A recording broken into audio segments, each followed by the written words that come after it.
നമുക്ക് അടുത്തത് ഈ ചാപ്റ്ററിലെ ലാസ്റ്റ് ടോപ്പിക്കാണ് പൊട്ടൻഷ്യോമീറ്റർ. പൊട്ടൻഷ്യോമീറ്റർ ഒരു ഇലക്ട്രിക്കൽ മെഷറിംഗ് ഇൻസ്ട്രുമെൻ്റ് ആണ് പൊട്ടൻഷ്യോമീറ്റർ. നമുക്ക് എന്താണെന്ന് നോക്കാം. The potentiometer is an instrument used to measure accurately the potential difference between 2 points in an electrical circuit. It is an instrument used to measure accurately the potential difference between 2 points in an electric circuit.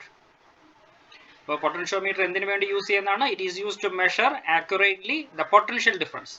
പേര് കേൾക്കുമ്പോൾ തന്നെ അറിയാം potentiometer. അപ്പോൾ potential ഇല്ലില്ല, first topic. It is use to measure potential difference between 2 points in an electric circuit. നമ്മൾ potentiometer മുമ്പ് അല്ലെങ്കിൽ നമ്മൾ യൂഷ്വലി പൊട്ടൻഷ്യൽ ഡിഫറൻസ് മെഷർ ചെയ്യുന്നത് വോൾട്ട് മീറ്റർ ഉപയോഗിച്ചാണ്. അപ്പോൾ വോൾട്ട് മീറ്റർ കൂടാതെ മറ്റൊരു ഇൻസ്ട്രുമെൻ്റ് ആണ് പൊട്ടൻഷ്യോമീറ്റർ. എന്താണ് അത് തമ്മിലുള്ള ഡിഫറൻസ് എന്ന് നമുക്കൊന്ന് അറിയണം. ഇത് പൊട്ടൻഷ്യോമീറ്ററിൻ്റെ ഒരു പിക്ചറാണ്. നിങ്ങളുടെ ലാബിൽ നമുക്ക് പ്രാക്ടിക്കൽ ഉള്ളതാണ്. അതിൽ ഇതാണ് പൊട്ടൻഷ്യോമീറ്ററിൻ്റെ picture. We know that when a voltmeter is used to measure the potential difference, its finite resistance causes it to draw a current from the circuit. When voltmeter is used, due to its resistance, due to its small resistance, some quantity of current will draw from the source. Hence, the potential difference which was to be measured is changed due to the presence of the instrument itself. അപ്പോൾ നമ്മൾ potential difference ആണ് measure ചെയ്യുന്നത്. Potential difference measure ചെയ്യാൻ വേണ്ടി ഉപയോഗിക്കുന്ന volt മീറ്ററിന് തന്നെ ഒരു റെസിസ്റ്റൻസ് ഉള്ളതുകൊണ്ട് അത് തന്നെ കുറച്ച് പൊട്ടൻഷ്യൽ ഡ്രോപ്പ് ഉണ്ടാകും.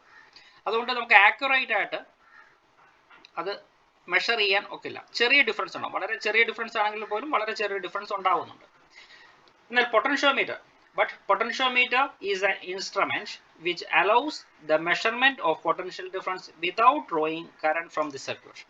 This potentiometer is a device which is used to measure potential difference without drawing current from the circuit. നമ്മൾ സർക്യൂട്ടിൽ നിന്നും കറണ്ട് ഒന്നും ഡ്രോ ചെയ്യാതെ തന്നെ പൊട്ടൻഷ്യൽ ഡിഫറൻസ് മെഷർ ചെയ്യുന്ന ഒരു ഡിവൈസ് ആണ് പൊട്ടൻഷ്യോമീറ്റർ. ഓക്കെ, നമുക്ക് വോൾട്ട് മീറ്ററും പൊട്ടൻഷ്യോമീറ്ററും തമ്മിലൊരു ഡിഫറൻസ് നമുക്കൊന്ന് നോക്കാം. In the case of potentiometer, while measuring EMF, it does not draw any current from the driving source of non-EMF. While using potentiometer, it will not draw any current from the source. It will not draw any current from the source. But in the case of voltmeter, it draws some current from the source. Okay. And second difference, potentiometer is based on null deflection method. It is based on null deflection or zero deflection method. But voltmeter is based on deflection method. അതായത് needle ഒരു ഇടത്തോട്ട് deflect ചെയ്താണ് വോൾട്ട്മീറ്ററിൽ reading കാണിക്കുന്നത്. എന്നാൽ പൊട്ടൻഷ്യോമീറ്ററിൽ zero deflection അല്ലെങ്കിൽ null deflection മെത്തേഡാണ് ഉപയോഗിക്കുന്നത്. Third difference, potentiometer it has high sensitivity, but in the case of voltmeter, sensitivity is low. Fourth difference, it is very accurate device, which potentiometer is very accurate device, but voltmeter is an approximate instrument. Okay, ഇതാണ് the difference between voltmeter and the potentiometer. അപ്പോൾ ഒരു comparison നിങ്ങൾക്ക് മനസ്സിലായെന്ന് തോന്നുന്നു. അടുത്ത നമുക്ക് പൊട്ടൻഷ്യോമീറ്ററിന്റെ പ്രിൻസിപ്പിളിലേക്ക് കടക്കുകയാണ്. The potentiometer consists of a uniform resistance wire of length 10 meter kept stressed on a wooden board into 10 rows. നമ്മൾ മീറ്റർ ബ്രിഡ്ജിന്റെ കേസിൽ അവിടെ ഒരു യൂണിഫോം റെസിസ്റ്റൻസ് വയർ ഉണ്ടായിരുന്നു. എത്ര മീറ്റർ ലെങ്ത് ആയിരുന്നു മീറ്റർ ബ്രിഡ്ജിന്റെ കേസിൽ യൂണിഫോം റെസിസ്റ്റൻസ് വയർ എന്ന് ഓർക്കുന്നുണ്ടോ?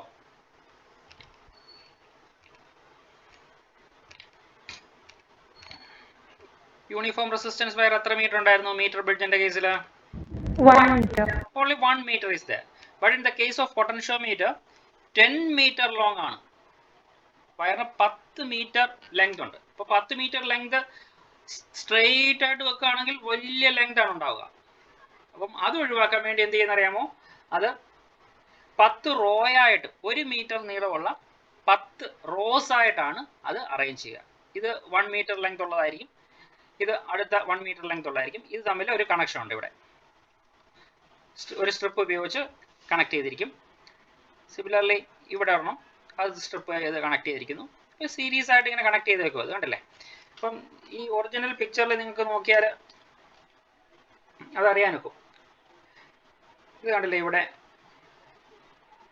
ഇതാണ് നമ്മുടെ uniform wire.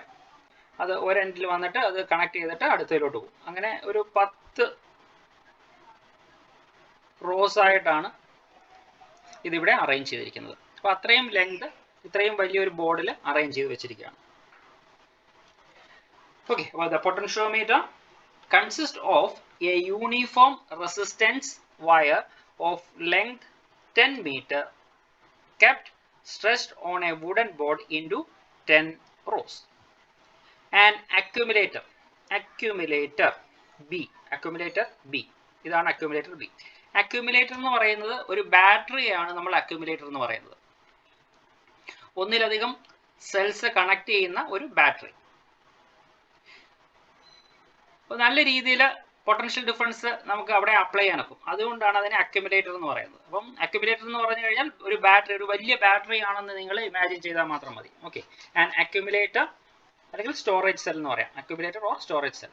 Accumulator B is connected between the wire through a key and a rheostat. അപ്പം 10 മീറ്റർ ലെങ്ത് ഉള്ള വയറാണ് എ തൊട്ട് സി വരെ നമ്മൾ കണക്ട് ചെയ്തിരിക്കുന്നത്.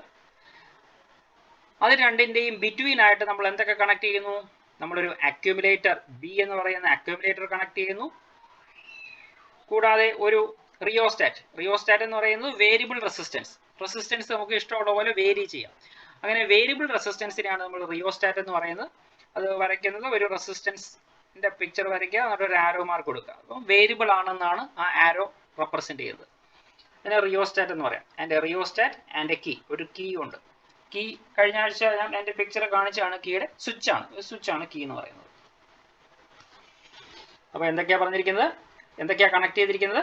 An accumulator B is connected between the wire through a key and a rheostat. This forms the primary circuit. അപ്പം ഇതാണ് primary circuit. പൊട്ടൻഷ്യോമീറ്ററിന്റെ primary circuit എന്ന് പറയുന്നത് ഇതാണ്. അതായത് 10 മീറ്റർ ലെങ്ത് ഉള്ള വയറിന്റെ 2 എൻഡുകൾ തമ്മിൽ കണക്ട് ചെയ്തിരിക്കുന്നു. എന്തൊക്കെ? ത്രൂ ഒരു അക്യുമുലേറ്റർ, ഒരു റിയോസ്റ്റാറ്റ്, ഒരു കീ. ഓക്കെ, അപ്പം ഈ മൂന്നും കൂടെ കണക്ട് ചെയ്ത് വെക്കുന്നതിനാണ് നമ്മൾ പ്രൈമറി സർക്യൂട്ട് എന്ന് പറയുന്നത്. ഇനി കീ ക്ലോസ് ചെയ്യുമ്പോൾ എന്ത് സംഭവിക്കും? കീ ക്ലോസ് ചെയ്യുമ്പോൾ ഈ പൊട്ടൻഷ്യോമീറ്റർ വയറിലൂടെ ഒരു സ്റ്റഡി കറന്റ് ഫ്ലോ ചെയ്യാൻ ആരംഭിക്കും. On closing the primary circuit a steady current flows through the potentiometer wire. ശരിയാണല്ലോ? നോക്കിക്കേ, ഇവിടെ ഒരു ബാറ്ററി നമ്മൾ കണക്ട് ചെയ്തിട്ടുണ്ട്. ബാറ്ററിയുടെ പോസിറ്റീവിൽ നിന്നും കറണ്ട് ഫ്ലോ ചെയ്യാൻ ആരംഭിക്കും. അത് എ എന്ന് പറയുന്ന പോയിന്റ് എത്തും. അത് എ എന്ന് പറയുന്ന പോയിന്റിലൂടെ നമ്മളുടെ പൊട്ടൻഷ്യോമീറ്റർ വയറിലൂടെ ഫ്ലോ ചെയ്യും.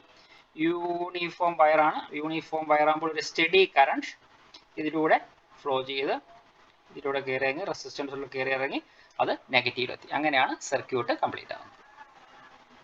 ഓക്കെ, അപ്പം പ്രൈമറി സർക്യൂട്ടിലൂടെ ഒരു സ്റ്റഡി കറന്റ് ഫ്ലോ ചെയ്യാൻ ആരംഭിക്കും ഈ കീ K1 ക്ലോസ് ചെയ്യുമ്പോൾ. Let I is the primary current. And phi is the potential drop per unit length. നമ്മളൊരു പുതിയൊരു ടേം പൊട്ടൻഷ്യോമീറ്ററിന്റെ ഉള്ളതിൽ തിയറിയിൽ ഒരു വളരെ പ്രധാനപ്പെട്ട ഒരു ടേം പറയുകയാണ്, potential drop per unit length. അതിന് നമ്മൾ പൊട്ടൻഷ്യൽ ഗ്രേഡിയന്റ് എന്നാ പറയുക. Potential gradient. ഓക്കെ, അപ്പൊ എന്താണ് potential gradient? Potential drop per unit length. Potential drop എന്ന് പറഞ്ഞാൽ പൊട്ടൻഷ്യൽ ഡിഫറൻസിന്റെ മറ്റൊരു പേര് തന്നെയാണ് പൊട്ടൻഷ്യൽ ഡ്രോപ്പ്. ഓക്കെ, അപ്പൊ പൊട്ടൻഷ്യൽ ഡ്രോപ്പ് എന്ന് പറയുന്നത് പൊട്ടൻഷ്യൽ ഡിഫറൻസ് തന്നെയാണ്. അപ്പോൾ potential difference per unit length.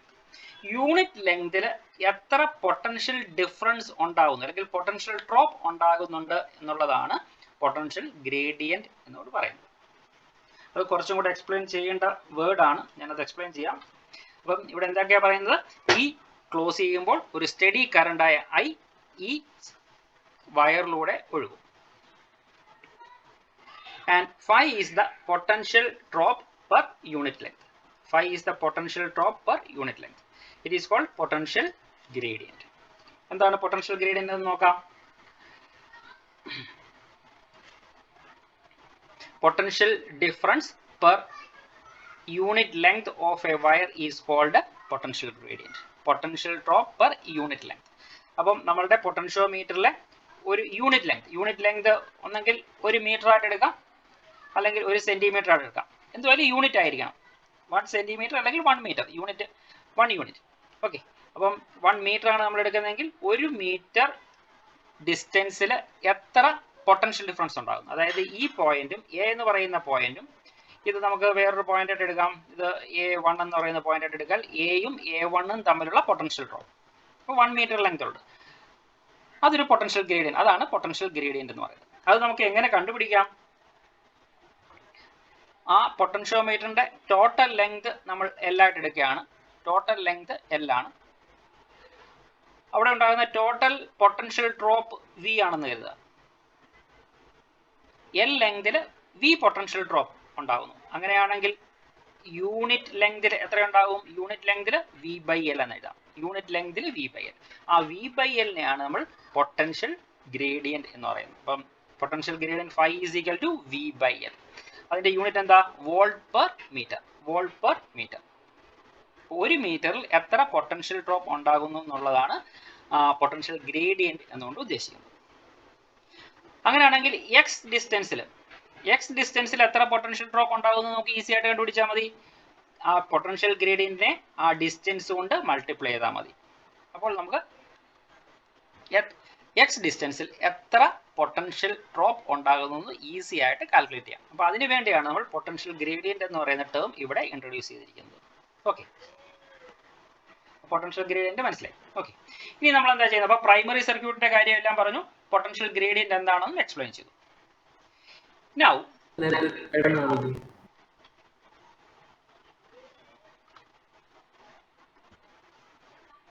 അതല്ല സർ, അതിനുശേഷം ഈ സ്ലൈഡോ പൊട്ടൻഷ്യൽ ഗ്രേഡിയന്റ്. അതെ.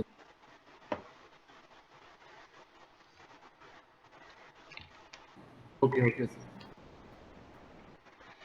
Now consider another cell of EMF E connected with its positive terminal to the end A and negative terminal to the jockey through a galvanometer and a high resistance as shown in the figure.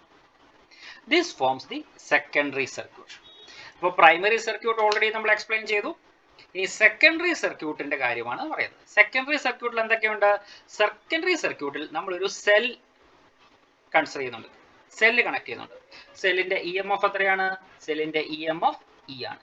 ഈ EMF ഉള്ള ഒരു cell അത് connect ചെയ്യുമ്പോൾ പ്രത്യേകം നിങ്ങൾ ശ്രദ്ധിക്കണം, സെല്ലിന്റെ positive terminal ഞാൻ അണ്ടർലൈൻ ചെയ്തിട്ടുണ്ട്. സെല്ലിന്റെ പോസിറ്റീവ് ടെർമിനൽ എ എന്ന് പറയുന്ന പോയിന്റിലേക്ക് കണക്ട് ചെയ്യണം. കണ്ടോ, ഇവിടുത്തെ E എന്ന് പറയുന്ന EMF ഉള്ള ഈ സെല്ലിന്റെ പോസിറ്റീവ് ആണ് എങ്ങോട്ട് കണക്ട് ചെയ്തിരിക്കുന്നത്? എ എന്ന് പറയുന്ന പോയിന്റിലേക്ക് കണക്ട് ചെയ്തിരിക്കുന്നത്. അതായത് ഈ അക്യുമുലേറ്ററിന്റെ പോസിറ്റീവും സെക്കൻഡറി സർക്യൂട്ടിലെ സെല്ലിന്റെ പോസിറ്റീവും ഒരേ പോയിന്റിലേക്ക് കണക്ട് ചെയ്യണം. അത്രയും മാത്രമേ ഉള്ളൂ ലോജിക്ക്. അക്യുമുലേറ്റർ അതായത് പ്രൈമറി സർക്യൂട്ടിലെ ബാറ്ററിയുടെ പോസിറ്റീവും സെക്കൻഡറി സർക്യൂട്ടിൽ ഇൻക്ലൂഡ് ചെയ്തിരിക്കുന്ന സെല്ലിന്റെ പോസിറ്റീവും ഒരൊറ്റ പോയിന്റിലേക്ക് കണക്ട് ചെയ്യണം. അപ്പോൾ അത് രണ്ടും എ എന്ന് പറയുന്ന പോയിന്റിലേക്കാണ് നമ്മളിവിടെ കണക്ട് ചെയ്തിരിക്കുന്നത്. അപ്പം പ്രാക്ടിക്കലിൽ നിങ്ങൾ ചെയ്യുമ്പോൾ ആ കാര്യം പ്രത്യേകം ശ്രദ്ധിക്കുക, അല്ലെങ്കിൽ നിങ്ങൾക്ക് റിസൾട്ട് കിട്ടില്ല.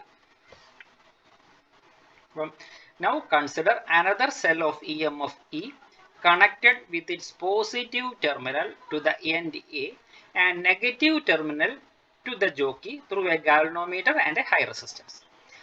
എന്നിട്ട് അതിന്റെ നെഗറ്റീവ് ടെർമിനൽ എങ്ങോട്ടാണ് കണക്ട് ചെയ്തിരിക്കുന്നത്? നെഗറ്റീവ് ടെർമിനൽ ഒരു ജോക്കിയിലേക്കാണ് കണക്ട് ചെയ്തിരിക്കുന്നത്. ഇതാണ് ജോക്കി. ഓക്കെ, ജോക്കിയിലേക്ക് കണക്ട് ചെയ്തിരിക്കുന്നു. ജോക്കിയിലേക്ക് ഏത് ത്രൂ ആണ് കണക്ട് ചെയ്തിരിക്കുന്നത്? ഒരു ഗാൽവനോമീറ്റർ ഉണ്ട്, ഒരു ഹൈ റെസിസ്റ്റൻസ് ഉണ്ട്, ഒരു കീയും ഉണ്ട്.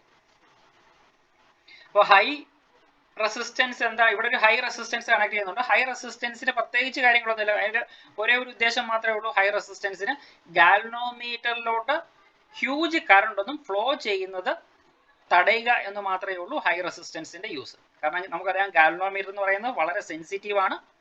ഫീബിൾ കറണ്ട് മാത്രമേ നമുക്ക് അത് ഉപയോഗിച്ച് മെഷർ ചെയ്യാനൊക്കത്തുള്ളൂ, അല്ലെങ്കിൽ കറണ്ട് പ്രസൻസ് മാത്രമാണ് നമുക്ക് അതിൽ നിന്ന് മെഷർ ചെയ്യുക. അപ്പോൾ ഹ്യൂജ് ക്വാണ്ടിറ്റി ഓഫ് കറണ്ട് ഗാൽവനോമീറ്ററിലോട്ട് വന്ന് ഫ്ലോ ചെയ്ത് കഴിഞ്ഞാൽ അത് കേടായി പോകും. അപ്പോൾ അത് ഒഴിവാക്കാൻ വേണ്ടി, ആ ഹ്യൂജ് കറണ്ട് ഫ്ലോ ഒഴിവാക്കാൻ വേണ്ടി മാത്രമാണ് നമ്മൾ ഒരു ഹൈ റെസിസ്റ്റൻസ് ഇവിടെ കണക്ട് ചെയ്തിരിക്കുന്നത്.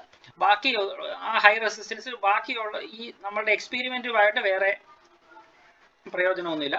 ഇത് മാത്രമേ ഉള്ളൂ ഗാൽവനോമീറ്ററിലൂടെയുള്ള ഹൈ കറണ്ടിനെ ഒഴിവാക്കാൻ വേണ്ടി. ഓക്കെ, അപ്പം സെല്ലിന്റെ നെഗറ്റീവ് എങ്ങോട്ട് കണക്ട് ചെയ്തിരിക്കുന്നു? ഒരു ജോക്കിയിലേക്ക് കണക്ട് ചെയ്തിരിക്കുന്നു, ഒരു ഗാൽവനോമീറ്ററിലൂടെ. അപ്പം സെക്കൻഡറി സർക്യൂട്ടിന്റെ കാര്യമാണ് പറഞ്ഞുകൊണ്ടിരിക്കുന്നത്. എന്തൊക്കെയാണ് സെക്കൻഡറി സർക്യൂട്ട് ഉള്ളത്? Consider another cell of EMF E connected with its positive terminal to the end A and negative terminal to the jockey through a galvanometer and a high resistance as shown in the figure. This forms the secondary circuit. അപ്പോൾ primary സർക്യൂട്ടുമായി secondary സർക്യൂട്ടുമായി. ഇനി നമ്മൾ എന്താ ചെയ്യുന്നത്?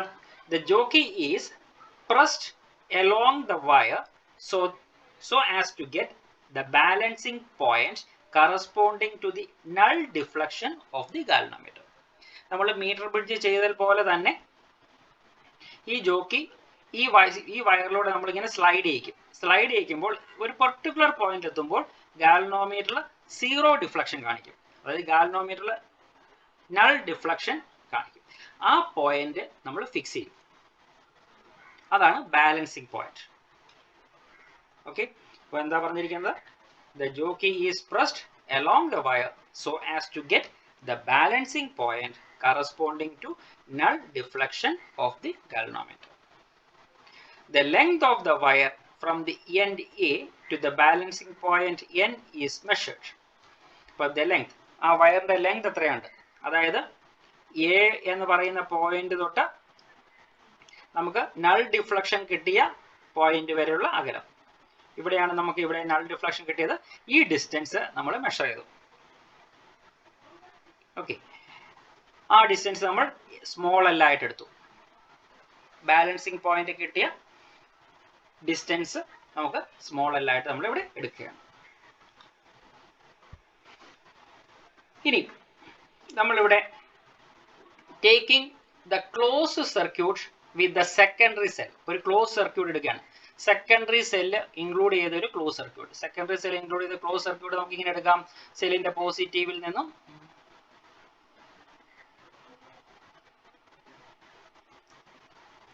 ഇങ്ങനെ വരാം, ഇവിടെ നിന്ന് വരാം,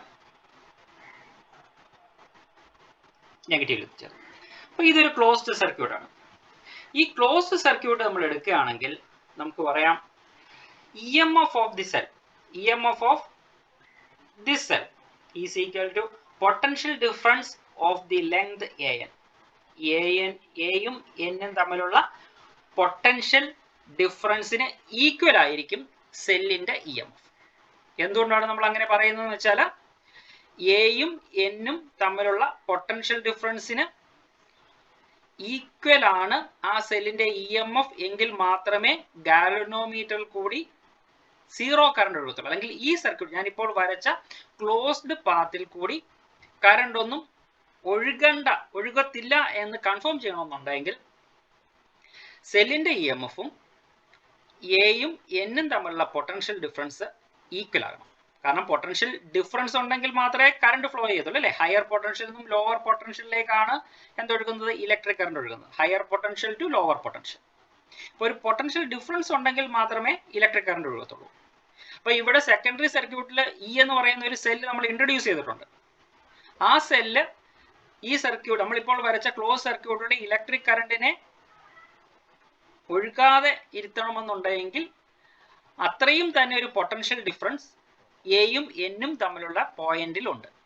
അപ്പോൾ എന്ത് സംഭവിച്ചു? ഒരു പൊട്ടൻഷ്യൽ ഡിഫറൻസ് ഉണ്ടാകുന്നില്ല.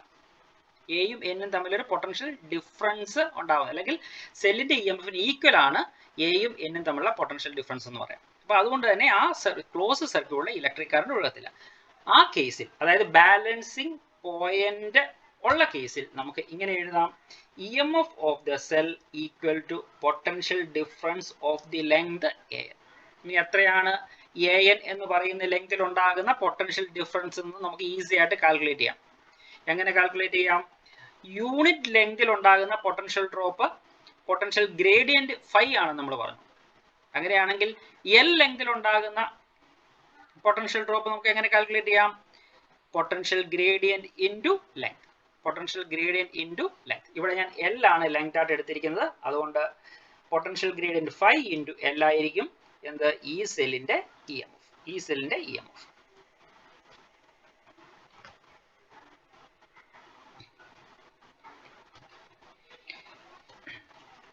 ഓക്കെ.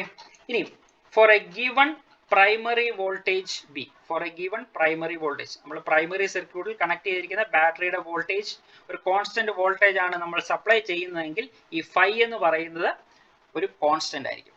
ഫൈ എന്ന് പറയുന്നത് ഒരു കോൺസ്റ്റന്റ് ആയിരിക്കും. ഓക്കെ. അപ്പം പ്രൈമറി സർക്യൂട്ടിലുള്ള ഈ ബി എന്ന് പറയുന്ന ബാറ്ററി മാറ്റിയാൽ മാത്രമേ ഫൈക്ക് ചേഞ്ച് ഉണ്ടാകത്തുള്ളൂ, അല്ലാന്നുണ്ടെങ്കിൽ ഫൈ ഒരു കോൺസ്റ്റന്റ് ആണ്. അതുകൊണ്ട് നമുക്ക് എന്ത് എഴുതാം? ഇ ഈക്വൽ ടു ഫൈ എല്ലിന് പകരം ഇ പ്രപ്പോർഷണൽ ടു എൽ എന്ന് എഴുതാം. E proportional to L. E proportional to എല്ലിന്റെ മീനിങ് എന്താ? The secondary E M of E is directly proportional to balancing length. The secondary E M of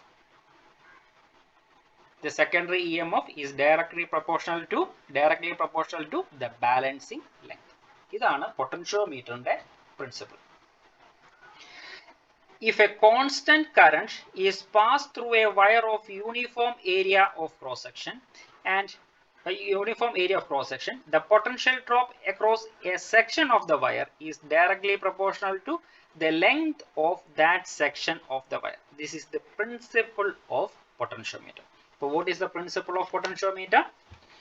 If a constant current is passed through a wire of uniform area of cross section, the potential drop across a section of the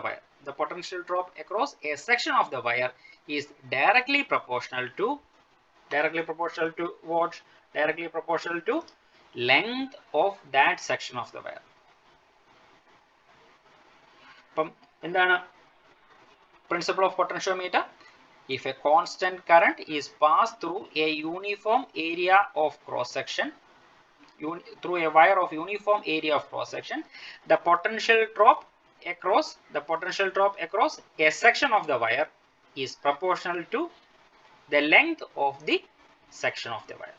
This is the principle of potentiometer. ഇനി ഒരു കാര്യം നമ്മൾ അറിഞ്ഞിരിക്കണം. To obtain a balance point, the potential difference between A and C, അതായത് എയും സിയും തമ്മിലുള്ള potential difference should be greater than the E M F E of the secondary circuit. അപ്പം നമുക്ക് നൾ പോയിന്റ് ഈ എക്സ്പെരിമെന്റിൽ കിട്ടണമെന്നുണ്ടെങ്കിൽ ഉള്ള ഒരു കണ്ടീഷൻ ആണ്. ഏത് കണ്ടീഷൻ? എയും സിയും തമ്മിലുള്ള പൊട്ടൻഷ്യൽ ഡ്രോപ്പ് എന്ന് പറയുന്നത് സെക്കൻഡറി സർക്യൂട്ടിലെ സെല്ലിന്റെ ഇ എം എഫിനേക്കാൾ കൂടുതലായിരിക്കണം. അല്ല എങ്കിൽ നമുക്ക് ഇങ്ങനെ പറയാം: സെക്കൻഡറി സർക്യൂട്ടിൽ നമ്മൾ കണക്ട് ചെയ്ത സെല്ലിന്റെ ഇ എം എഫിനേക്കാൾ കൂടിയ ഇ എം എഫ് ഉള്ള ഒരു സെല്ലായിരിക്കണം നമ്മൾ പ്രൈമറി സർക്യൂട്ടിൽ കണക്ട് ചെയ്യേണ്ടത്. കാരണം പ്രൈമറി സർക്യൂട്ടിൽ കൂടുതൽ ഇ എം എഫ് ഉള്ള സെൽ കണക്ട് ചെയ്താൽ മാത്രമേ ഈ എയും സിയും തമ്മിൽ ഒരു വലിയൊരു പൊട്ടൻഷ്യൽ ഡ്രോപ്പ് ഉണ്ടാവത്തുള്ളൂ. ഓക്കെ, എങ്കിൽ മാത്രമേ നമുക്ക് എന്ത് കിട്ടത്തുള്ളൂ? ഒരു നൾ പോയിന്റ് ഗാൽവനോമീറ്ററിൽ കിട്ടുള്ളൂ. പിന്നെ പ്രോബ്ലംസ് ചെയ്യാൻ വേണ്ടി ഒരു ഇക്വേഷൻ ഇവിടെ പറഞ്ഞേക്കാം. ഇവിടെ നമ്മൾ പഠിച്ചത് ഇക്വേഷൻ നമ്പർ 1 പറഞ്ഞേക്കുന്നത് E M F E is equal to phi L ആണ്. Phi into L. ഫൈ എന്ന് പറയുന്നത് പൊട്ടൻഷ്യൽ ഗ്രേഡിയന്റ് ആണെന്ന് പറഞ്ഞു. അതിന്റെ വാല്യൂ വി ബൈ എൽ ആണെന്ന് നമ്മൾ പഠിച്ചു. അപ്പോൾ അത് സബ്സ്റ്റിറ്റ്യൂട്ട് ചെയ്യാം. അപ്പോൾ നമുക്ക് V by L into small L എന്ന് കിട്ടും. വി വി എന്ന് പറയുന്ന പൊട്ടൻഷ്യൽ ഡ്രോപ്പ് അല്ലെങ്കിൽ പൊട്ടൻഷ്യൽ ഡിഫറൻസ് ആണ്. അത് ഓംസ് ലോ അനുസരിച്ച് IR ആണ്.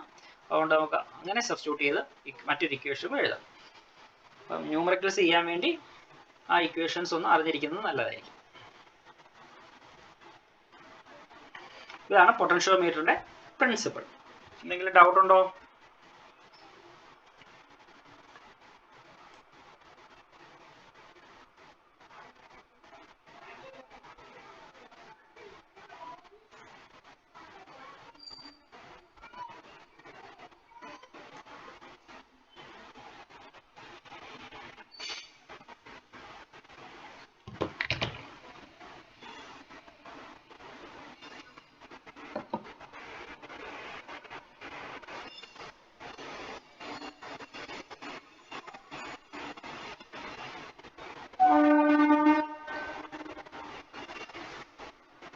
നമ്മൾ essay ആയിട്ട് പഠിക്കുമ്പം ഇതിന്റെ പിക്ചറൊക്കെ വരച്ച് പഠിക്കേണ്ടതാണ്. അപ്പോൾ നിങ്ങൾക്ക് ഒബ്ജക്റ്റീവ് ആയതുകൊണ്ട് വേണ്ടി വരത്തില്ല എങ്കിൽ പോലും അതൊന്ന് വരച്ച് പഠിക്കുന്നത് നല്ലതാണ്. എങ്കിൽ മാത്രമേ തിയറി തറവാകത്തുള്ളൂ. അല്ല എങ്കിൽ അത്ര ക്ലിയർ ആകില്ല. അപ്പോൾ അതുകൂടെ ഒക്കെ ഒന്ന് വരച്ച് പഠിക്കുന്നത് നല്ലതാണ്.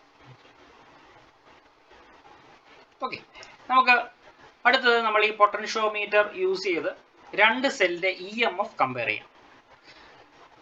നമുക്കറിയാം ഒരു സെല്ലിന്റെ EMF നമുക്ക് വോൾട്ട് മീറ്റർ ഉപയോഗിച്ച് മെഷർ ചെയ്യാനൊക്കെ ഇല്ല. കാരണം വോൾട്ട് മീറ്റർ ഉപയോഗിച്ച് ഒരു സെല്ലിന്റെ EMF മെഷർ ചെയ്ത് കഴിഞ്ഞാൽ വോൾട്ട് മീറ്റർ വർക്ക് ചെയ്യാൻ വേണ്ടി നമ്മളൊരു ചെറിയൊരു കറണ്ട് ആ സെല്ലിൽ നിന്നും ഡ്രോ ചെയ്യുന്നുണ്ട്. സെല്ലിൽ നിന്നും കറണ്ട് ഡ്രോ ചെയ്ത് കഴിഞ്ഞാൽ നമുക്ക് EMF ആയിരിക്കില്ല കിട്ടുക, പകരം ടെർമിനൽ പൊട്ടൻഷ്യൽ ഡിഫറൻസ് ആയിരിക്കും കിട്ടുക എന്നുള്ളതും പറഞ്ഞു. അപ്പം പൊട്ടൻഷ്യോമീറ്ററിന്റെ കേസിൽ നമ്മളിപ്പോൾ പഠിച്ചു, ആ സെല്ലിൽ സെക്കൻഡറി സർക്യൂട്ടിൽ കണക്ട് ചെയ്തിരിക്കുന്ന സെല്ലിൽ നിന്ന് നമ്മൾ കറണ്ട് ഒന്നും ഡ്രോ ചെയ്യുന്നില്ല. കറണ്ട് ഒന്നും ഡ്രോ ചെയ്യാത്തത് കൊണ്ട് തന്നെ നമുക്ക് ആക്യുറേറ്റ് ആയിട്ട് ആ സെല്ലിന്റെ EMF മെഷർ ചെയ്യാനാകും. നമുക്ക് ഇവിടെ രണ്ട് സെല്ലിന്റെ EMF കമ്പയർ ചെയ്യാൻ പോവുകയാണ്. The circuit arrangement to compare the EMF of two cells using potentiometer is shown in the figure. അപ്പം ഫിഗർ നമുക്ക് നോക്കാം. ഫിഗറിൽ പ്രൈമറി സർക്യൂട്ടിൽ യാതൊരുവിധ ചേഞ്ച് നമ്മൾ വരുത്തത്തില്ല. അപ്പം പൊട്ടൻഷ്യോമീറ്റർ ഉപയോഗിച്ച് നമ്മൾ പല എക്സ്പെരിമെന്റ്സ് നടത്തിയാലും പ്രൈമറി സർക്യൂട്ട് ഫിക്സ്ഡ് ആണ്. പ്രൈമറി സർക്യൂട്ടിൽ നമ്മൾ ഒരു ചേഞ്ചും വരുത്തില്ല. സെക്കൻഡറി സർക്യൂട്ടിലാണ് നമ്മൾ ചേഞ്ചസ് വരുത്തുക. ഓക്കെ, അപ്പോൾ പ്രൈമറി സർക്യൂട്ട് പറഞ്ഞ പോലെ തന്നെ നേരത്തെ നമ്മൾ പറഞ്ഞ പോലെ തന്നെ അക്യുമുലേറ്ററും വേരിയബിൾ റെസിസ്റ്റൻസ് ആയ റിയോസ്റ്റാറ്റും കീയുമായിട്ടാണ് എയും സിയും തമ്മിൽ കണക്ട് ചെയ്തിരിക്കുന്നത്. എന്നാൽ സെക്കൻഡറി സർക്യൂട്ടിൽ വരുമ്പോൾ നമുക്ക് രണ്ട് സെല്ലിന്റെ EMF ആണ് കമ്പയർ ചെയ്യേണ്ടത്. അതുകൊണ്ട് നമ്മൾ രണ്ട് സെൽ ഇവിടെ കണക്ട് ചെയ്യുന്നുണ്ട്, E1 ഉം E2. അത് എങ്ങനെയാണ് ഇതിലോട്ട് സെക്കൻഡറി സർക്യൂട്ടിൽ കണക്ട് ചെയ്തിരിക്കുന്നത്? ഒരു കീ ഉപയോഗിച്ചാണ് നമ്മൾ കണക്ട് ചെയ്തിരിക്കുന്നത്. ഒരു 2-വേ കീ ആണ്, നോർമൽ കീ അല്ല, 2-വേ കീ. ഈ 2-വേ കീയുടെ പ്രത്യേകത കണ്ടില്ലേ? ഇവിടെ ഒരു ടെർമിനൽ, ഇവിടെ മറ്റൊരു ടെർമിനൽ, മൂന്നാമത്തെ ടെർമിനലാണ് ഇവിടെ. അപ്പം ഇവിടെ 2-വേ കീയുടെ പ്രത്യേകത, നമുക്ക് ഈ E1 എന്ന് പറയുന്ന സെല്ലാണ് ഈ സർക്യൂട്ടിൽ ഇൻക്ലൂഡ് ചെയ്യിക്കണമെന്നുണ്ടെങ്കിൽ നമ്മൾ എന്ത് ചെയ്യണം? ഇവിടെ കീ ക്ലോസ് ചെയ്യും. ഇവിടെ കീ ക്ലോസ് ചെയ്ത് കഴിഞ്ഞാൽ E1 ഈ സർക്യൂട്ടിൽ ഇൻക്ലൂഡ് ആയി. ഇനി നമുക്ക് E1നെ മാറ്റിയിട്ട് E2 ആണ് ഇൻക്ലൂഡ് ചെയ്യിക്കണമെന്നുണ്ടെങ്കിൽ ഇവിടെ കീ ഇട്ടാൽ മതി. ആദ്യമുള്ളിടത്തുനിന്ന് കീ ഊരിയിട്ട് ഈ രണ്ടാമത്തെ 2ഉം 3ഉം തമ്മിലുള്ള പോയിന്റിൽ ഒരു കീ ഇടുക. അപ്പോൾ എന്ത് സംഭവിച്ചു? E2 ആയിരിക്കും ഈ സർക്യൂട്ടിൽ ഇൻക്ലൂഡ് ആകുക. ഓക്കെ, അപ്പോൾ ഈ 2-വേ കീയുടെ അഡ്വാൻറ്റേജ് ഇതാണ്. നമുക്ക് എപ്പോഴും ഈ സെല്ല് ഊരി മാറ്റി പുതിയത് വീണ്ടും കണക്ട് ചെയ്യാൻ ആവശ്യമില്ല, കീ മാത്രം മാറ്റിയത്. കാരണം എപ്പോഴും നമ്മൾ ടെർമിനലിൽ ലൂസ് ചെയ്ത് വയർ കണക്ട് ചെയ്ത് വീണ്ടും ടെർമിനലിൽ ടൈറ്റ് ചെയ്യുമ്പോഴുള്ള പ്രശ്നം, ചില സമയത്ത് ലൂസ് കോണ്ടാക്റ്റുകളൊക്കെ വരും. ആ ലൂസ് കോണ്ടാക്റ്റ് ഒക്കെ ഒഴിവാക്കാൻ വേണ്ടി നമ്മൾ ആദ്യം ഒന്ന് എല്ലാം കറക്റ്റായിട്ട് ഫിക്സ് ചെയ്തിട്ട് ഈ കീ മാത്രം അങ്ങോട്ടും ഇങ്ങോട്ടും ഊരി മാത്രം ഇട്ടാൽ മാത്രം മതി. അപ്പോൾ ഇതേപോലുള്ള ലൂസ് കോണ്ടാക്റ്റ് പോലുള്ള പ്രശ്നങ്ങളൊക്കെ ഒഴിവാക്കാൻ വേണ്ടിയാണ് ഇതേപോലുള്ള 2-വേ കീസ് നമ്മൾ ഉപയോഗിക്കുന്നത്. ഓക്കെ, നമുക്ക് നോക്കാം. The primary circuit consist of an accumulator B, rheostat R and a key K1 in series to the potentiometer wire. നേരത്തെ പറഞ്ഞ അതേ രീതിയിൽ തന്നെ. The cells whose EMF are to be compared are connected to a 2-way key and is included in the secondary circuit. നമുക്ക് compare ചെയ്യേണ്ട രണ്ട് സെൽസും നമ്മൾ ഒരു 2-വേ കീ ഉപയോഗിച്ച് സെക്കൻഡറി സർക്യൂട്ടിൽ ഇൻക്ലൂഡ് ചെയ്യുന്നു. ഇനി ആദ്യം നമുക്ക് ഫസ്റ്റ് സെല്ലിനെ സർക്യൂട്ടിൽ ഇൻക്ലൂഡ് ചെയ്യുകയാണ്. കീ അപ്പോൾ ഇവിടെ ഇട്ടു. എന്നിട്ട് നമ്മൾ എന്ത് ചെയ്തു? ബാലൻസിങ് ലെങ്ത് എടുത്തു അല്ലേ? നമ്മൾ ജോക്കി ഉപയോഗിച്ച് എ എന്ന് പറയുന്ന ടെർമിനലിൽ നിന്ന് നമ്മളെ ഇങ്ങനെ മൂവ് ചെയ്യിച്ച് ഒരു പെർട്ടിക്കുലർ പോയിന്റിലെത്തുമ്പോൾ ഗാൽവനോമീറ്റർ നൾ ഡിഫ്ലക്ഷൻ കാണിക്കും. ആ പോയിന്റിൽ നമ്മൾ ഫിക്സ് ചെയ്യും. അതാണ് നമ്മളുടെ ബാലൻസിങ് പോയിന്റ് എന്ന് പറയുന്നത്. അപ്പം ആദ്യത്തെ കേസിൽ നമുക്ക് ബാലൻസിങ് പോയിന്റ് കിട്ടിയത് N1 എന്ന് പറയുന്ന പോയിന്റ് ആണ്. N1 എന്ന് പറയുന്ന പോയിന്റ്, അതായത് ഇവിടെയാണ് ബാലൻസിങ് പോയിന്റ് കിട്ടിയിരിക്കുന്നത്. അതായത് A തൊട്ട് N1 വരെയുള്ള ലെങ്ത് ആണ് നമുക്ക് ബാലൻസിങ് ലെങ്ത് ആയിട്ട് കിട്ടിയത്. അത് ഞാൻ L1 ആയിട്ട് എടുക്കുകയാണ്. അങ്ങനെയാണെങ്കിൽ നമുക്ക് എങ്ങനെ എഴുതാം? When the cell E1 is included in the circuit, L1 be the balancing length. Then E1 proportional to L1.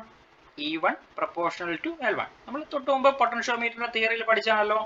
Secondary സർക്യൂട്ടിലെ സെല്ലിന്റെ EMF എന്ന് പറയുന്നത് എന്തിന് പ്രൊപ്പോർഷണൽ ആണ്? നമുക്ക് കിട്ടിയ ബാലൻസിങ് ലെങ്തിന് പ്രൊപ്പോർഷണൽ ആണ് നമ്മൾ പഠിച്ചു. അപ്പോൾ ഇവിടുത്തെ സെക്കൻഡറി സർക്യൂട്ടിൽ നമ്മൾ ഇപ്പോൾ ഇൻക്ലൂഡ് ചെയ്തത് E1 എന്ന് പറയുന്ന സെല്ലാണ്.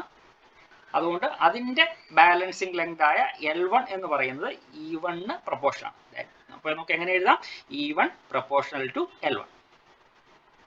അടുത്തത് നമ്മൾ എന്ത് ചെയ്യും? ആദ്യത്തെ കീ ഊരിയിട്ട് നമ്മൾ രണ്ടാമത്തെ സെൽ E2 എന്ന് പറയുന്ന സെൽ സർക്യൂട്ടിൽ ഇൻക്ലൂഡ് ചെയ്യുന്നു. വീണ്ടും നമ്മൾ നമ്മുടെ ജോക്കി മൂവ് ചെയ്യിച്ച് ഒരു ബാലൻസിങ് ലെങ്ത് കണ്ടുപിടിക്കുന്നു. ഇപ്പോൾ രണ്ടാമത് കിട്ടിയ ബാലൻസിങ് ലെങ്ത് നമുക്ക് N2 ആണ്. അതായത് ഇവിടെയാണ് നമുക്ക് കിട്ടിയത്. ഓക്കെ, അതിന്റെ ലെങ്ത് L2 ആയിട്ട് എടുക്കുകയാണ്. L2. അങ്ങനെയാണെങ്കിൽ നമുക്ക് എങ്ങനെ എഴുതാം? E2 is proportional to L2. E2 proportional to L2 എന്ന് എഴുതാം. ഓക്കെ, ഇനി ഈ രണ്ട് ഇക്വേഷൻസിനെ നമുക്ക് ഡിവൈഡ് ചെയ്യാം. E1 by E2 is equal to L1 divided by L2.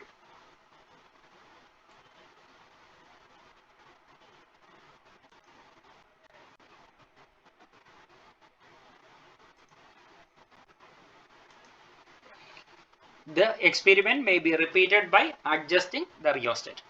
അപ്പം വേറെ പുതിയ റീഡിംഗ് എടുക്കണമെന്നുണ്ടെങ്കിൽ നമ്മൾ റിയോസ്റ്റാറ്റ് പ്രൈമറി സർക്യൂട്ടിൽ കണക്ട് ചെയ്തിരിക്കുന്ന റിയോസ്റ്റാറ്റിലെ റെസിസ്റ്റൻസ് മാറ്റിയിട്ട് വീണ്ടും നമുക്ക് E1 കണക്ട് ചെയ്ത് E2 കണക്ട് ചെയ്ത് ബാലൻസിംഗ് ലെങ്ത് എടുക്കാം. അതിന്റെ റേഷ്യോ കണ്ടുപിടിക്കാം. അങ്ങനെ എറേഴ്സ് കുറയ്ക്കാൻ വേണ്ടി നമ്മൾ 4-5 റീഡിങ്സ് എടുക്കാറുണ്ട്. ഓക്കെ, അപ്പോൾ experiment is repeated by adjusting values of rheostat. അപ്പോൾ ഇവിടെയും നമ്മൾ പ്രധാനപ്പെട്ട ഒരു കാര്യം ശ്രദ്ധിക്കാനുള്ളത്, the EMF of the accumulator should be higher than the EMF of each of the two cells being compared to obtain the balancing point. അപ്പോൾ നമുക്ക് balancing point കിട്ടണമെന്നുണ്ടെങ്കിൽ എന്താണ് കണ്ടീഷൻ? അക്യുമുലേറ്റർ, അതായത് പ്രൈമറി സർക്യൂട്ടിൽ കണക്ട് ചെയ്തിരിക്കുന്ന B എന്ന് പറയുന്ന സെല്ലിന്റെ EMF നമ്മൾ ഇവിടെ കണക്ട് ചെയ്തിരിക്കുന്ന സെൽ E1 E2 EMF-നേക്കാൾ കൂടുതലായിരിക്കണം. എങ്കിൽ മാത്രമേ നമുക്ക് ബാലൻസിംഗ് പോയിന്റ് കിട്ടത്തുള്ളൂ. അല്ലെങ്കിൽ നമുക്ക് നൾ പോയിന്റ് അല്ലെങ്കിൽ ബാലൻസിംഗ് പോയിന്റ് നമുക്ക് കിട്ടില്ല. ഓക്കെ, ആ കാര്യം മാത്രം ശ്രദ്ധിച്ചാൽ മതി. അപ്പോൾ ഇത് കമ്പാരിസൺ ഓഫ് EMF പൊട്ടൻഷ്യോമീറ്ററിന്റെ ഫസ്റ്റ് എക്സ്പെരിമെന്റ് ആണ്. Comparison of EMF. ഡൗട്ട് എന്തെങ്കിലും ഉണ്ടെങ്കിൽ ചോദിക്കാം.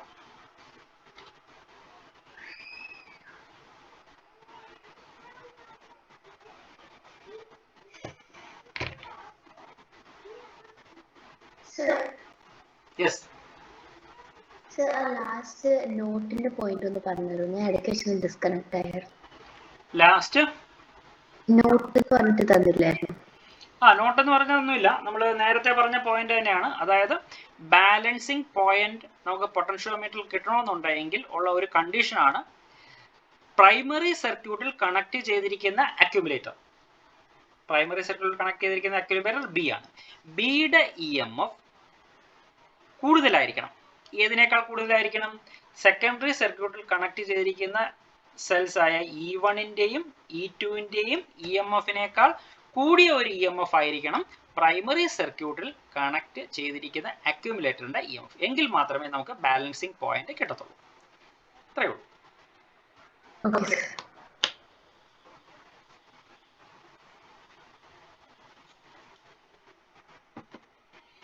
നമുക്ക് അതിൻ്റെ അടുത്ത എക്സ്പെരിമെന്റിലേക്ക് കടക്കാം. Internal resistance of the cell. ഇതാണ് മറ്റേതിനേക്കാൾ ഇമ്പോർട്ടൻ്റ് ആയിട്ടുള്ള എക്സ്പെരിമെന്റ്. ഇതാണ് internal resistance of the cell കണ്ടുപിടിക്കാൻ വേണ്ടിയുള്ളതാണ്. The circuit arrangement for measuring the internal resistance of a cell using potentiometer is shown in the figure. അപ്പോൾ ഫിഗറിൽ പ്രൈമറി സർക്യൂട്ടിൽ നമ്മൾ യാതൊരുവിധ ചേഞ്ചും വരുത്തിയിട്ടില്ല. പ്രത്യേകം ശ്രദ്ധിക്കുക, പ്രൈമറി സർക്യൂട്ടിൽ ഒരു ചേഞ്ചും നമ്മൾ വരുത്തിയിട്ടില്ല. സെക്കൻഡറി സർക്യൂട്ടിൽ ചെറിയ ചേഞ്ച് വരുത്തി. എന്തൊക്കെയാ വരുത്തിയേക്കുന്നത്? The cell whose internal resistance is to be measured is connected in the secondary circuit. നമുക്ക് എന്താ ചെയ്യുന്നത്? നമ്മൾ എന്താ ചെയ്യുന്നത്? എക്സ്പെരിമെന്റിന്റെ എയിം എന്താണ്? Internal resistance of the cell calculate ചെയ്യുക എന്നുള്ളത്. ഇന്റേണൽ റെസിസ്റ്റൻസ് കാൽക്കുലേറ്റ് ചെയ്യേണ്ട സെല്ലിനെ നമ്മൾ എവിടെ കണക്ട് ചെയ്യും? സെക്കൻഡറി സർക്യൂട്ടിൽ കണക്ട് ചെയ്തു. നമുക്ക് ഇവിടെ ഇ എന്ന് പറയുന്ന സെല്ലിന്റെ ഇന്റേണൽ റെസിസ്റ്റൻസ് ആണ് നമുക്ക് കാൽക്കുലേറ്റ് ചെയ്യേണ്ടത്. അതുകൊണ്ട് നമ്മൾ അതിനെ സെക്കൻഡറി സർക്യൂട്ടിൽ കണക്ട് ചെയ്തു. കണ്ടില്ലേ? എയിൽ നിന്നും സെക്കൻഡറി സർക്യൂട്ടിലോട്ട് അത് കണക്ട് ചെയ്തിരിക്കുന്നു. A resistance box RB is connected across the cell through a key K2.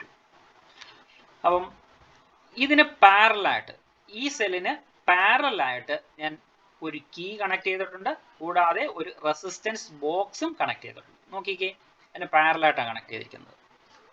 അപ്പം ഇന്റേണൽ റെസിസ്റ്റൻസ് കാൽക്കുലേറ്റ് ചെയ്യേണ്ട സെല്ലിന് പാരലായിട്ട് നമ്മളൊരു റെസിസ്റ്റൻസ് ബോക്സ് ഒരു കീയിലൂടെ കണക്ട് ചെയ്തിട്ടുണ്ട്.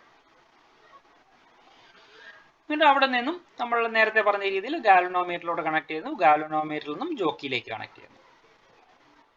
വേറെ ചേഞ്ച് ഒന്നും വരുത്തിയിട്ടില്ല. But the cell whose internal resistance is to be measured is connected in the secondary circuit. A resistance box RB is connected across the cell through a key K2. The primary circuit is closed. The primary circuit is closed. Primary circuit close ചെയ്യുമ്പോൾ എന്ത് സംഭവിക്കും? ഈ വയറിലൂടെ ഒരു steady current flow ചെയ്യാൻ ആരംഭിക്കും. Okay, അതിനുശേഷം നമ്മൾ എന്താ ചെയ്യുന്നത്? When the key K2 is open, let L1 be the balancing leg. അപ്പോൾ നമ്മൾ പ്രൈമറി സർക്യൂട്ടിൽ കീ ക്ലോസ് ചെയ്തു. അപ്പോൾ പൊട്ടൻഷ്യോമീറ്റർ വയറിലൂടെ ഒരു സ്റ്റഡി കറണ്ട് ഫ്ലോ ചെയ്യാൻ ആരംഭിച്ചു. അതിനുശേഷം നമ്മൾ എന്ത് ചെയ്തു? ഈ K2 എന്ന് പറയുന്ന കീ ഓപ്പൺ ആക്കി വെച്ചു. K2 എന്ന് പറയുന്ന കീ ഓപ്പൺ ആണ് കേട്ടോ. ഓപ്പൺ ആക്കി വെക്കുകയാണെങ്കിൽ ഈ ബ്രാഞ്ചിലൂടെ ഇലക്ട്രിക് കറണ്ട് ഒന്നും ഒഴുകത്തില്ല. ശരിയാണല്ലോ? ഈ ബ്രാഞ്ചിലൂടെ ഇലക്ട്രിക് കറണ്ട് ഒഴുകത്തില്ല. പകരം ഈ സെൽ, ഈ EMF ഉള്ള സെൽ നമ്മുടെ പൊട്ടൻഷ്യോമീറ്റർ സർക്യൂട്ടിൽ ഇൻക്ലൂഡ് ആയിട്ടുണ്ട്. ഓക്കെ, അപ്പോൾ എന്താ? When the key K2 is open, let L1 be the balancing leg. അപ്പം E എന്ന് പറയുന്ന ഈ സെല്ലിനെ സർക്യൂട്ടിൽ ഇൻക്ലൂഡ് ചെയ്തിട്ട് നമ്മൾ ഒരു ബാലൻസിങ് പോയിന്റ് കണ്ടുപിടിക്കും. ഓക്കെ, ബാലൻസിങ് പോയിന്റ് കണ്ടുപിടിച്ചു. Let L1 be the balancing length. Let L1 be the balancing length. അങ്ങനെയാണെങ്കിൽ ഈ സെല്ലിന്റെ EMF നമ്മൾ നേരത്തെ എഴുതിയ പോലെ എഴുതാം. ഈ സെല്ലിന്റെ EMF is equal to the balancing length L1 എന്ന് എഴുതാം.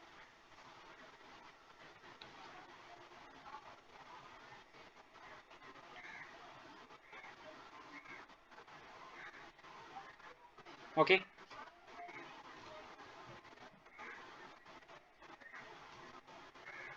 ഇനി എന്താ ചെയ്യുന്നത്? നമ്മൾ റെസിസ്റ്റൻസ് ബോക്സ്, ഇതാണ് റെസിസ്റ്റൻസ് ബോക്സ്. റെസിസ്റ്റൻസ് ബോക്സിൽ നിന്നും ഒരു സ്യൂട്ടബിൾ ഓം റെസിസ്റ്റൻസ് നമ്മൾ എടുക്കുന്നു.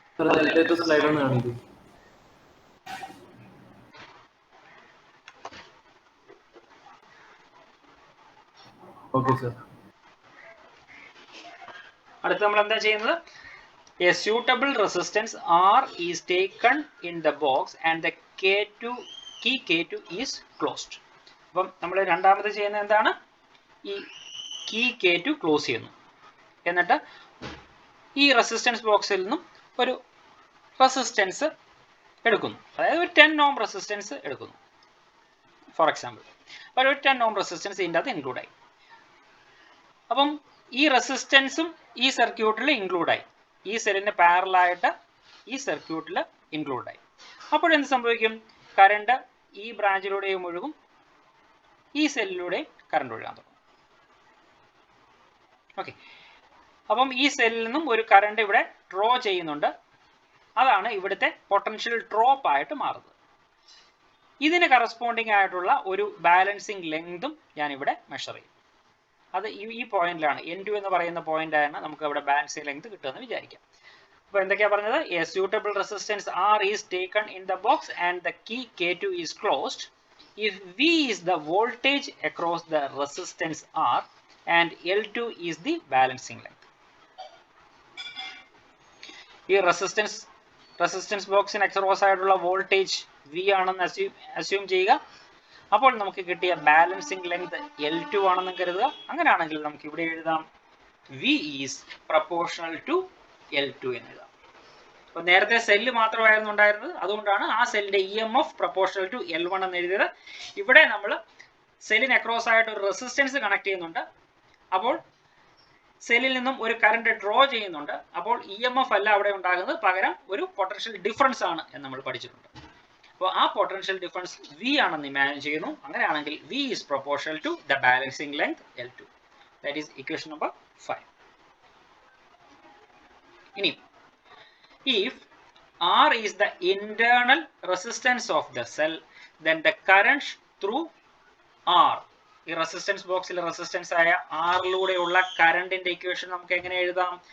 I is equal to EMF divided by total resistance. ഈ ഇക്വേഷൻ നമ്മൾ ഇന്റേണൽ റെസിസ്റ്റൻസ് എന്ന് പറയുന്ന ടോപ്പിക്കിൽ നമ്മൾ പഠിച്ച ഇക്വേഷൻ ആണ്, ഓർമ്മയുണ്ടാവും. I is equal to EMF divided by total resistance. ഈ സെല്ലിന്റെ EMF E ആണ്. ഇവിടുത്തെ ടോട്ടൽ റെസിസ്റ്റൻസ് ഏതൊക്കെ വരും?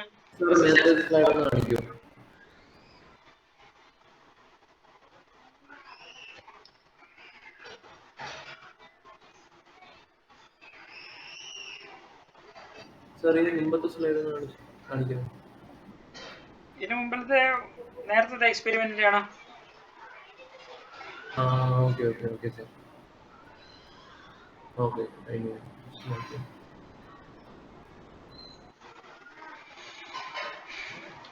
ഓക്കെ, അപ്പോൾ നമ്മൾ എന്താ പറഞ്ഞത്? If R is the internal resistance of the cell, then the current through the resistance box R is I is equal to EMF divided by total resistance. അപ്പോൾ ഇവിടെ സെല്ലിന്റെ EMF E ആണ്, സെല്ലിന്റെ EMF E ആണ്.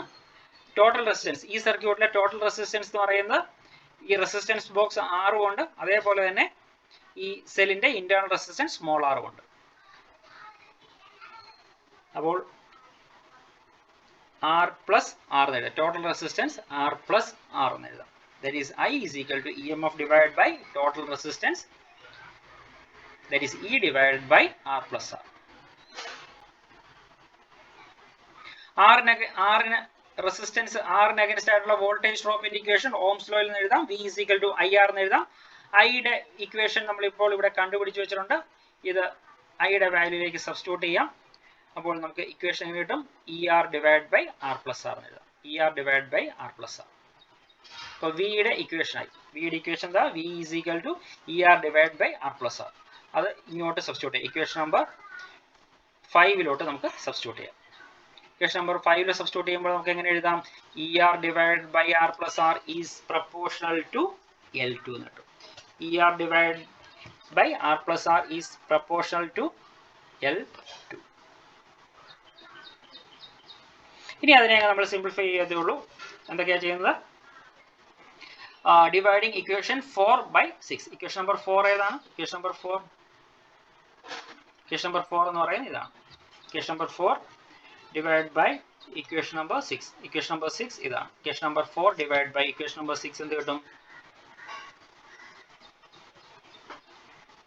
E into R plus R divided by ER is equal to L1 divided by L2. എന്തൊക്കെ cancel ചെയ്ത് കളയാം? ഇയും cancel ചെയ്ത് കളയാം. അപ്പോൾ ഇക്വേഷൻ എങ്ങനെ എഴുതാം? R plus R divided by R is equal to L1 divided by L2. ഇനി നമുക്ക് ലെഫ്റ്റ് ഹാൻഡ് സൈഡിൽ ഒരു ചേഞ്ച് വരുത്താം. ലെഫ്റ്റ് ഹാൻഡ് സൈഡിൽ നമുക്ക് 1 പ്ലസ് ആർ ബൈ ആർ എന്ന് എഴുതാം. 1 നമുക്ക് സ്മോൾ ആറിന്റെ ഇക്വേഷനാണ് കണ്ടുപിടിക്കാൻ പോകുന്നത്, അതിനു വേണ്ടി അതാ ചെയ്യുന്നത്. 1 plus R by R is equal to L1 divide by L2 എന്ന് എഴുതാം. അതിൽ നിന്നും സ്മോൾ ആറിന്റെ ഇക്വേഷൻ ഇങ്ങനെ എഴുതാം. Small R is equal to L1 divide by L2 minus 1 into R എന്ന് എഴുതാം. നമ്മൾ പൊട്ടൻഷ്യോമീറ്റർ എക്സ്പെരിമെന്റിൽ നിന്നും നമുക്ക് L1ഉം L2ഉം നമുക്ക് കണ്ടുപിടിക്കാം. ക്യാപിറ്റൽ ആർ എന്ന് പറയുന്നത് നമ്മൾ റെസിസ്റ്റൻസ് ബോക്സിൽ നമ്മൾ എടുത്ത റെസിസ്റ്റൻസ് ആണ്, അത് നമുക്ക് അറിയാവുന്നതാണ്. ആ വാല്യൂ ഇങ്ങോട്ട് കൊടുക്കാം. അപ്പോൾ L1 divide by L2 minus R into capital R നമുക്ക് എന്ത് നൽകും? ആ സെല്ലിന്റെ ഇന്റേണൽ റെസിസ്റ്റൻസ്. ആ സെല്ലിന്റെ ഇന്റേണൽ റെസിസ്റ്റൻസ് നമുക്ക് കിട്ടും. The experiment is repeated for different values of R. The experiment is repeated for different values of R.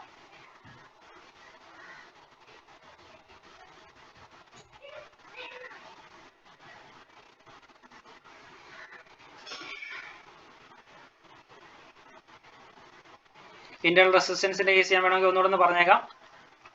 Important ആയതുകൊണ്ട് ഒന്നുകൂടെ ഒന്ന് പറഞ്ഞേക്കാം.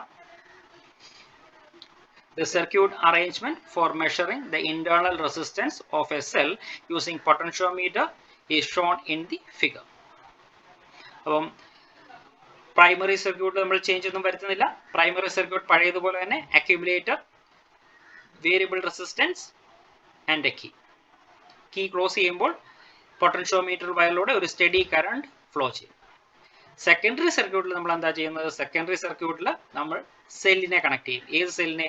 ഇന്റേണൽ റെസിസ്റ്റൻസ് മെഷർ ചെയ്യേണ്ട സെല്ലിനെ നമ്മൾ കണക്ട് ചെയ്യും. അതിനെ പാരലായിട്ട് നമ്മൾ എന്തും കൂടെ കണക്ട് ചെയ്യും? ഒരു റെസിസ്റ്റൻസും കൂടെ കണക്ട് ചെയ്യും. ഒരു കീ ഉപയോഗിച്ച് ഒരു റെസിസ്റ്റൻസ് ബോക്സും കൂടെ കണക്ട് ചെയ്യും.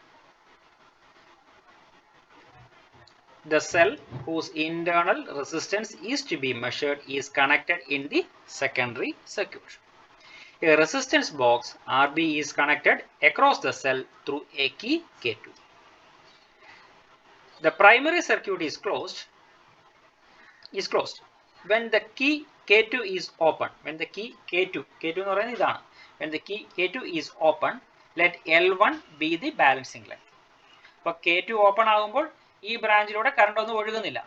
അപ്പോൾ ഈ സെല്ല് മാത്രമാണ് സർക്യൂട്ടിൽ ഇൻക്ലൂഡഡ്. അതുകൊണ്ട് നമുക്ക് കിട്ടുന്ന ബാലൻസിങ് ലെങ്ത് എന്ന് പറയുന്നത് ഈ സെല്ലിന്റെ EMFന് പ്രൊപ്പോർഷണൽ ആയിരിക്കും. അതുകൊണ്ടാണ് ഈ പ്രൊപ്പോർഷണൽ ടു L1 എന്ന് നമുക്ക് എഴുതാൻ കഴിയുന്നത്. That is equation number 4. പിന്നീട് നമ്മൾ എന്താ ചെയ്യുന്നത്? റെസിസ്റ്റൻസ് ബോക്സിൽ നിന്നും സ്യൂട്ടബിൾ റെസിസ്റ്റൻസ് നമ്മൾ എടുക്കുന്നു. കീ K2 ക്ലോസ് ചെയ്യുന്നു.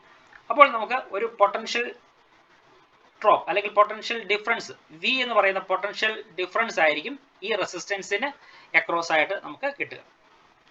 If V is the voltage across the resistance R and L2 is the balancing length, then we can write V is proportional to L2. V is proportional to L2.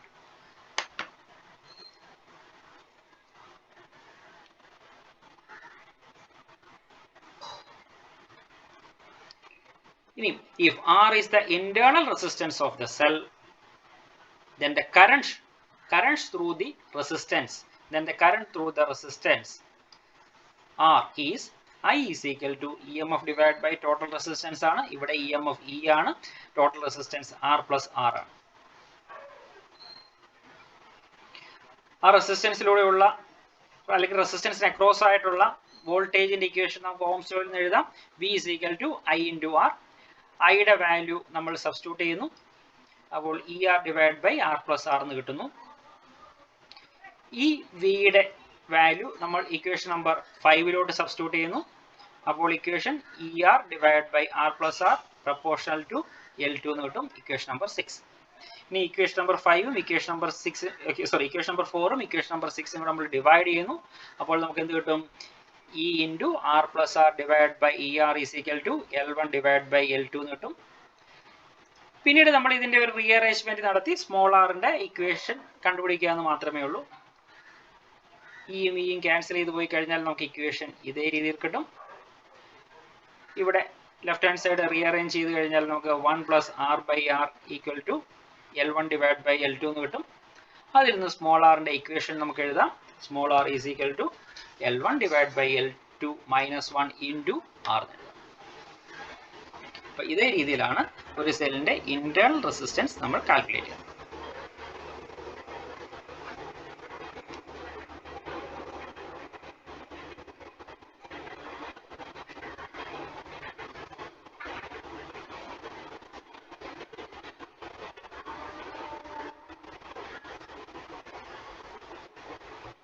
Okay,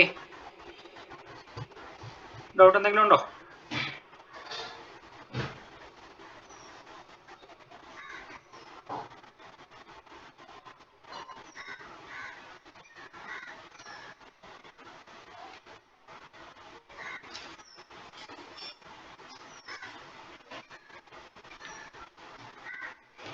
okay, അടുത്ത നമുക്ക് write two factors on which the sensitivity of a potentiometer depends. Right, two factors on which the sensitivity of a potentiometer depends. The factors affecting the sensitivity of potentiometer are length of the potentiometer wire, length of the potentiometer wire, to current through the wire. അപ്പം length പൊട്ടൻഷ്യോമീറ്ററിന്റെ wire 1 മീറ്ററിൽ എടുത്താൽ 10 metre എടുക്കാനുള്ള കാരണം അതിന്റെ sensitivity കൂട്ടാൻ വേണ്ടിയാണ് 10 metre ഉപയോഗിച്ചിരിക്കുന്നത്. Length അതിന്റെ സെൻസിറ്റിവിറ്റിയെ അഫക്റ്റ് ചെയ്യുന്ന ഫാക്ടറാണ്. രണ്ടാമത് കറന്റ് ത്രൂ ദി വയർ, വയറിലൂടെ ഒഴുകുന്ന ഇലക്ട്രിക് കറന്റ് അതിന്റെ സെൻസിറ്റിവിറ്റിയെ അഫക്റ്റ് ചെയ്യുന്ന ഫാക്ടറാണ്. Write to possible cause for one side deflection in the potentiometer experiment. ഇത് നിങ്ങൾ പ്രാക്ടിക്കലി ചെയ്യുമ്പോൾ നിങ്ങൾക്ക് മിക്കവാറും ഉണ്ടാവുന്ന ഒരു പ്രശ്നമാണ്. നമ്മൾ കണക്ഷൻ എല്ലാം കൊടുക്കും. കണക്ഷൻ എല്ലാം കൊടുത്തിട്ട് നമ്മൾ എന്ത് ചെയ്യും, പൊട്ടൻഷ്യോമീറ്ററിൻ്റെ രണ്ട് ടെർമിനൽ എന്ന് പറയുന്നത് നിങ്ങൾ കണ്ടല്ലോ, ഇവിടെ എ എന്ന് പറയുന്ന പോയിന്റും എ എന്ന് പറയുന്ന പോയിന്റ്, സി എന്ന് പറയുന്ന പോയിന്റ്. അപ്പോൾ നമ്മൾ ജോക്കി ഉപയോഗിച്ച് എ എന്ന് പറയുന്ന പോയിന്റിൽ ഒന്ന് ടച്ച് ചെയ്യും. ടച്ച് ചെയ്യുമ്പോൾ ഗാൽവനോമീറ്റർ ഈ സൈഡിലോട്ട് ഡിഫ്ലക്ഷൻ കാണിക്കുമെന്ന് വിചാരിക്കാം. സിയിൽ നമ്മൾ ടച്ച് ചെയ്യുമ്പോൾ അത് ഓപ്പോസിറ്റ് സൈഡിലോട്ട് ഡിഫ്ലക്ഷൻ കാണിക്കണം. ഓപ്പോസിറ്റ് സൈഡിലോട്ട് വേണം ഗാൽവനോമീറ്റർ ഡിഫ്ലക്ഷൻ കാണിച്ചത്. എങ്കിൽ മാത്രമേ നമുക്ക് ഒരു ബാലൻസിങ് പോയിന്റ് അല്ലെങ്കിൽ null point in between A and C കിട്ടത്തുള്ളൂ. ചില സമയത്ത് നിങ്ങൾ ഈ സർക്യൂട്ട് എല്ലാം കറക്റ്റായിട്ടെല്ലാം കൊടുക്കും, എല്ലാം കണക്ട് ചെയ്യും. കണക്ട് ചെയ്തിട്ട് നിങ്ങൾ എ എന്ന് പറയുന്ന പോയിന്റ് ടച്ച് ചെയ്യുമ്പോഴും സി എന്ന് പറയുന്ന പോയിന്റ് ടച്ച് ചെയ്യുമ്പോഴും സെയിം സൈഡിലോട്ട് തന്നെ നിങ്ങൾക്ക് ഗാൽവനോമീറ്റർ ഡിഫ്ലക്ഷൻ കാണിക്കും. എന്തുകൊണ്ടൊക്കെ ആയിരിക്കും അങ്ങനെ ഒരു ഡിഫ്ലക്ഷൻ കാണിക്കുന്നത് എന്നുള്ളതാണ് ചോദ്യം. Two possible causes for one side deflection in a potentiometer experiment are positive end of all the cells are not connected to the same end of the wire. നമ്മളിത് ആദ്യം തന്നെ ഡിസ്കസ് ചെയ്തതാണ്. പ്രൈമറി സർക്യൂട്ടിലെ സെല്ലിൻ്റെ പോസിറ്റീവും സെക്കൻഡറി സർക്യൂട്ടിലെ സെല്ലിൻ്റെ പോസിറ്റീവും ഒരൊറ്റ പോയിന്റിലേക്ക് തന്നെ കണക്ട് ചെയ്യണം.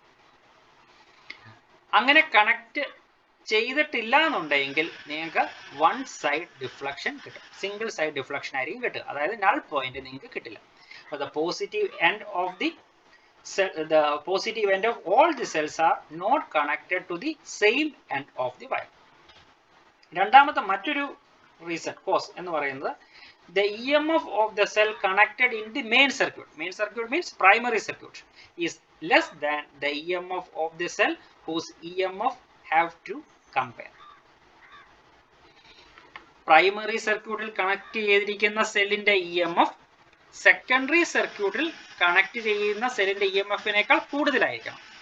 അങ്ങനെ അല്ല എന്നുണ്ടെങ്കിൽ നമുക്ക് വൺ സൈഡ് ഡിഫ്ലക്ഷൻ കിട്ടും. അപ്പം ഈ രണ്ട് കാര്യങ്ങളായിരിക്കും നമുക്ക് പ്രധാനമായിട്ടും വൺ സൈഡ് ഡിഫ്ലക്ഷൻ കിട്ടുവാനുള്ള സാധ്യത.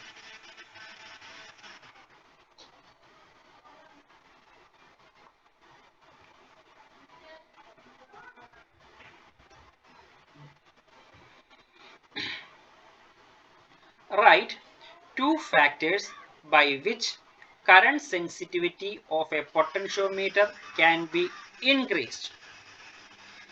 Write two factors by which current sensitivity of a potentiometer can be increased. Why is a potentiometer preferred over a voltmeter for measuring the EMF of the cell? രണ്ടാമത്തെ part നമ്മൾ already discuss ചെയ്തതാണ്, ആദ്യത്തതും discuss ചെയ്തതാണ്, എങ്കിലും ഒന്നുകൂടെ പറയാം. Write two factors by which current sensitivity of a potentiometer can be increased. The sensitivity of a potentiometer can be increased by increasing the length of the wire. Increasing the length of the wire. അതുപോലെ decreasing the current in the wire using a rheostat. അതായത് primary സർക്യൂട്ടിൽ connect ചെയ്തിരിക്കുന്ന rheostat ഉപയോഗിച്ച് ഈ വയറിലൂടെ ഒഴുകുന്ന കറണ്ടിനെ decrease ചെയ്യുക. കറണ്ടിനെ decrease ചെയ്താലും sensitivity കൂടും, അല്ല എങ്കിൽ വയറിന്റെ ലെങ്ത് കൂട്ടിയാലും സെൻസിറ്റിവിറ്റി കൂടും.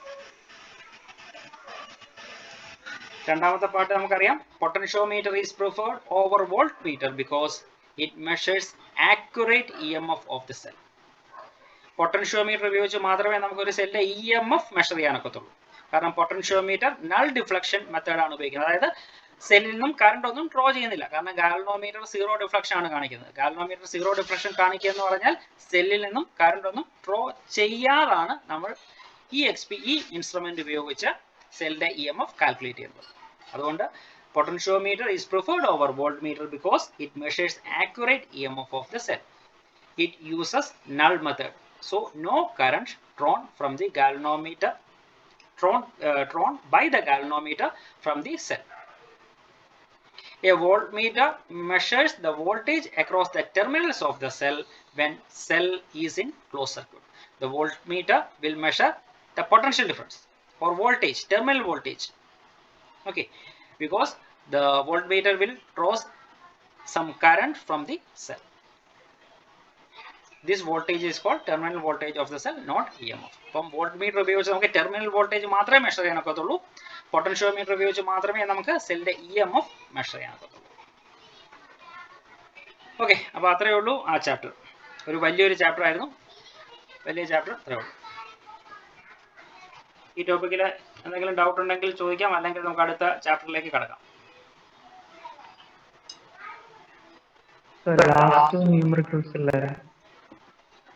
ലാസ്റ്റ് ന്യൂമറിക്കലോ? മറ്റേ മോഡ്യൂൾ സർ അയച്ചതിനകത്ത് ലാസ്റ്റ് ന്യൂമറിക്കൽസ് അതിനകത്തുണ്ട്, ഒന്ന് ഡിസ്കസ് ചെയ്യാം. ലാസ്റ്റ് ന്യൂമറിക്കൽസ് റെസിസ്റ്റൻസിന്റെ ഒക്കെയാണോ? മറ്റേ ക്രിച്ചോസ് ലോയുടെ ആപ്ലിക്കേഷൻ ആണോ ഉദ്ദേശിച്ചത്?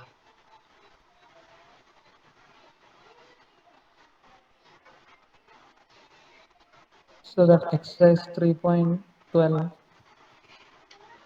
ഞാൻ കുറച്ച് ക്വസ്റ്റ്യൻസ് മാറ്റിയത് നോട്ടിൽ ഇൻക്ലൂഡ് ചെയ്തത് ഞാൻ പഠിപ്പിക്കാഞ്ഞത് നിങ്ങളുടെ ക്വസ്റ്റ്യൻ്റെ പാറ്റേണിന് ചേഞ്ച് ഉണ്ടാവുകയാണ്. അപ്പോൾ ക്വസ്റ്റ്യൻ്റെ പാറ്റേണിന് ചേഞ്ച് ഉണ്ടാകുമ്പോൾ എന്തുമാത്രം ഡെപ്തിൽ അത് ക്വസ്റ്റ്യൻസ് വരുമെന്നുള്ള കാര്യം സംശയമാണ്. കാരണം ഒബ്ജക്റ്റീവ് ടൈപ്പ് ക്വസ്റ്റ്യൻസ് ആണ്. അപ്പം വളരെയധികം സ്റ്റെപ്സ് ഉള്ളത് ഒരു പക്ഷേ ചോദിക്കാൻ സാധ്യതയില്ല.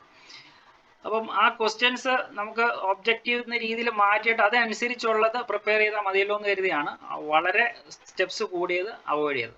അത് കുഴപ്പമില്ല, നമുക്ക് ഈ തിയറി പോർഷൻസ് കഴിഞ്ഞിട്ട് എക്സാമിനേഷന് മുമ്പ് അത്തരം ക്വസ്റ്റ്യൻസ് ഒന്ന് ഡിസ്കസ് ചെയ്യാം. അപ്പോൾ നമുക്ക് കുറച്ചും കൂടെ ക്ലാരിറ്റി കിട്ടും, കുറച്ചും കൂടെ നമുക്ക് ഇതേപോലുള്ള ഒബ്ജക്റ്റീവ് ടൈപ്പ് ക്വസ്റ്റ്യൻസ് ഒക്കെ അവൈലബിൾ ആയിരിക്കും.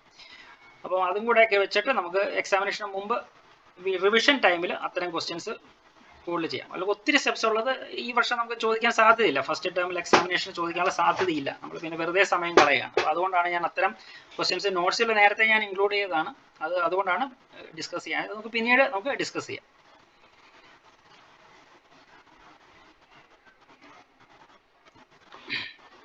നമുക്ക് അടുത്ത ചാപ്റ്ററിലേക്ക് തൽക്കാലം കിടക്കാം. ഇതിൻ്റെ ന്യൂമറിക്കൽസ് ഞാൻ പൊട്ടൻഷ്യോമീറ്ററിൻ്റെ ആയാലും മീറ്റർ ബ്രിഡ്ജിൻ്റെ ആയാലും ന്യൂമറിക്കൽസ് ഒന്നും ചെയ്യിപ്പിച്ചിട്ടില്ല. കാരണം നിങ്ങളുടെ സിലബസിൽ അത്ര ഡീപ്പായിട്ട് പഠിക്കണമെന്ന് പറഞ്ഞിട്ടില്ല. ഇൻ കേസ് നിങ്ങളുടെ സ്കൂളുകളിൽ നല്ല രീതിയിൽ ഇതിൻ്റെ എക്സസൈസ് ചെയ്യിപ്പിക്കുകയാണെങ്കിൽ മാത്രം നമുക്കത് കൂടുതലും ചെയ്യുന്നതായിരിക്കും നല്ലത്. കാരണം ഇപ്പോൾ 30% കട്ട് ചെയ്ത സിലബസ് ആണ് നിങ്ങൾക്ക് പഠിക്കാനുള്ളത്. അപ്പം ഇതൊക്കെ ഇൻ ഡെപ്തിൽ അല്ലെങ്കിൽ കൂടുതൽ എക്സസൈസ് പ്രാക്ടിക്കൽ ആപ്ലിക്കേഷൻ ഉപയോഗിച്ചുള്ളത് ചെയ്യുന്നതായിട്ട് കണ്ടില്ല. അറ്റ്ലീസ്റ്റ് വളരെ സിമ്പിൾ ആയിട്ടുള്ള കുറച്ച് ക്വസ്റ്റ്യൻസ് മാത്രം നമുക്ക് ചെയ്താൽ മതിയാവും. അതുകൊണ്ടാണ് അതും ഒന്ന് നിർത്തിയത്. അപ്പോൾ 6:30 ശേഷം ആർക്കൊക്കെയാണ് നിങ്ങൾക്ക് വേറെ ക്ലാസ്സുകളുള്ളത്? 6:30 അല്ലെങ്കിൽ 6:45 ശേഷം വേറെ ക്ലാസ്സുകളൊക്കെ ഉണ്ടോ ആർക്കെങ്കിലും?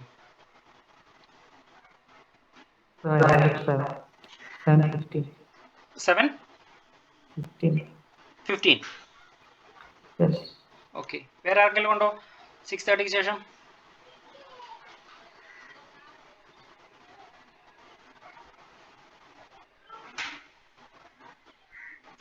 ഓക്കെ, ചിലപ്പോൾ അടുത്ത ക്ലാസ്സിൽ ചിലപ്പോൾ ഒരു 15 മിനിറ്റ്സും കൂടെ ചേഞ്ച് വരുന്നത് ലേറ്റ് ആയിട്ട്. എൻ്റെ ഓഫീസിൽ നിന്ന് ഇറങ്ങുന്നത് ഇച്ചിരി ലേറ്റ് ആകാൻ സാധ്യതയുണ്ട്. അപ്പം അതുകൊണ്ട് ചെറിയ ചേഞ്ച് വരുന്നു, അത് ഞാൻ പിന്നീട് പറയാം.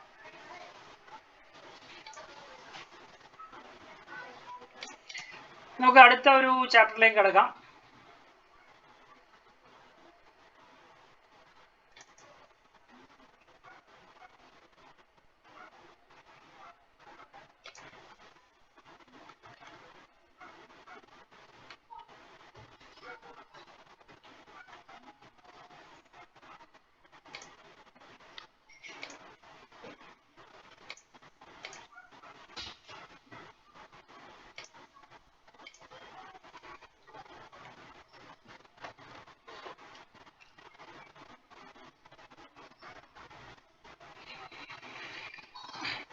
Moving charges and magnetism.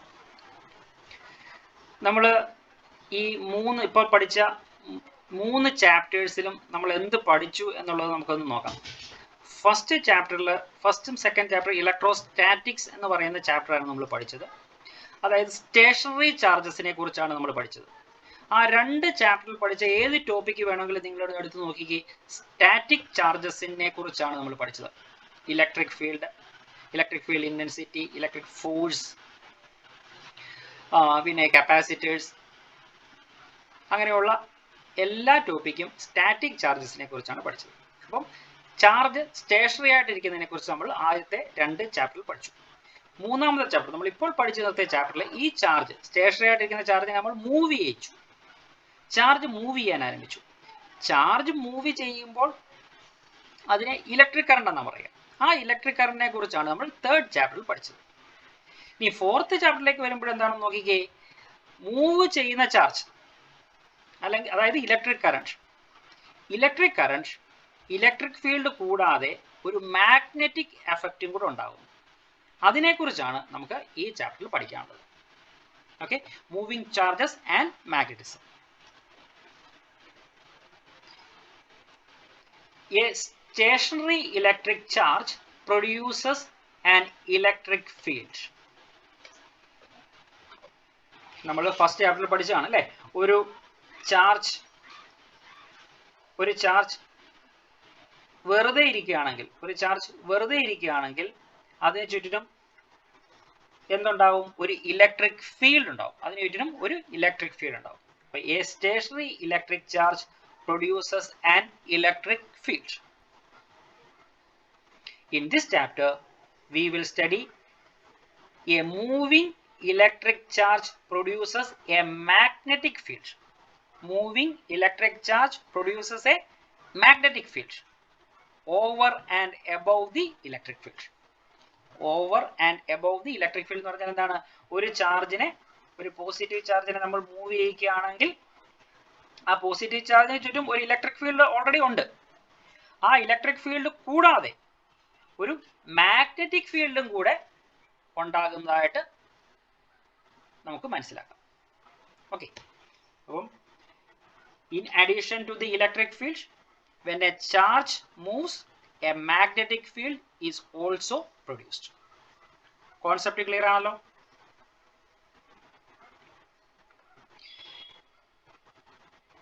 ഈ എഫക്റ്റ് ആദ്യമായിട്ട് കണ്ടുപിടിച്ചത് ഓസ്റ്റേഡ് എന്ന് പറയുന്ന ഒരു സയന്റിസ്റ്റ് ആണ്.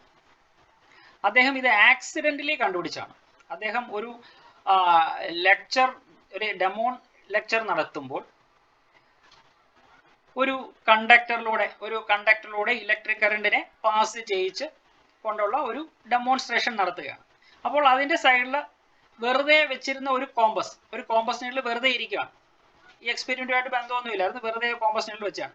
പക്ഷെ ഈ കണ്ടക്ടറിലൂടെ ഇലക്ട്രിക് കറണ്ട് പാസ് ചെയ്തപ്പോൾ ഈ കോമ്പസ് നീഡിൽ ഡിഫ്ലക്ട് ചെയ്യുന്നതായിട്ട് അദ്ദേഹം ശ്രദ്ധിച്ചു. അപ്പം കറണ്ട് കടന്നു വിടുമ്പോഴത്തേക്ക് എന്തുകൊണ്ടാണ് തൊട്ടടുത്തിരിക്കുന്ന കോമ്പസ് നീഡിൽ ഡിഫ്ലക്ട് ചെയ്യാനുള്ള റീസൺ എന്താ, അതിനെക്കുറിച്ച് അദ്ദേഹം നോക്കി. അങ്ങനെ അതിൽ കൂടുതൽ എക്സ്പെരിമെന്റ്സ് കണ്ടക്ട് ചെയ്തു. അങ്ങനെ ആ എക്സ്പെരിമെന്റ്സിൽ നിന്നും അദ്ദേഹം ഒരു 3 ഒബ്സർവേഷനിൽ ഒരു കൺക്ലൂഷനിൽ എത്തിച്ചേർന്നു. അദ്ദേഹം നടത്തിയ എക്സ്പെരിമെന്റും അദ്ദേഹത്തിന്റെ കൺക്ലൂഷൻ എന്താണെന്നുള്ളതുമാണ് നമ്മൾ നോക്കാൻ പോകുന്നത്.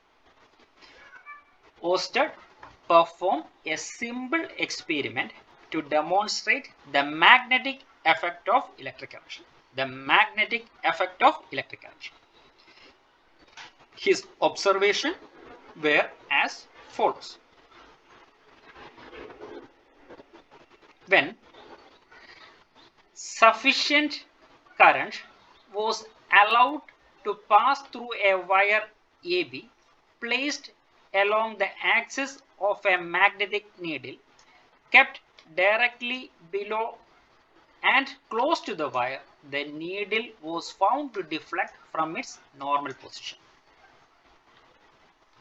എന്താണ് പറഞ്ഞിരിക്കുന്നത്?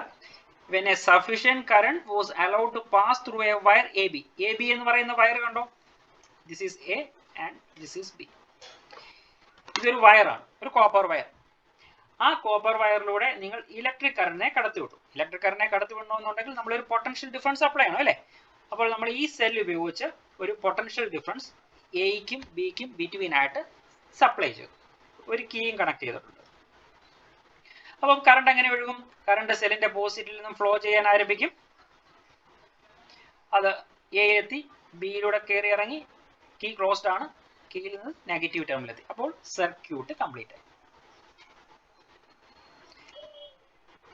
ഈ എ ബി എന്ന് പറയുന്ന കണ്ടക്ടറിന്റെ തൊട്ട് അടുത്ത് അല്ലെങ്കിൽ തൊട്ട് താഴെ നമ്മളൊരു കോമ്പസ് വെച്ചിട്ടുണ്ട്, magnetic compass.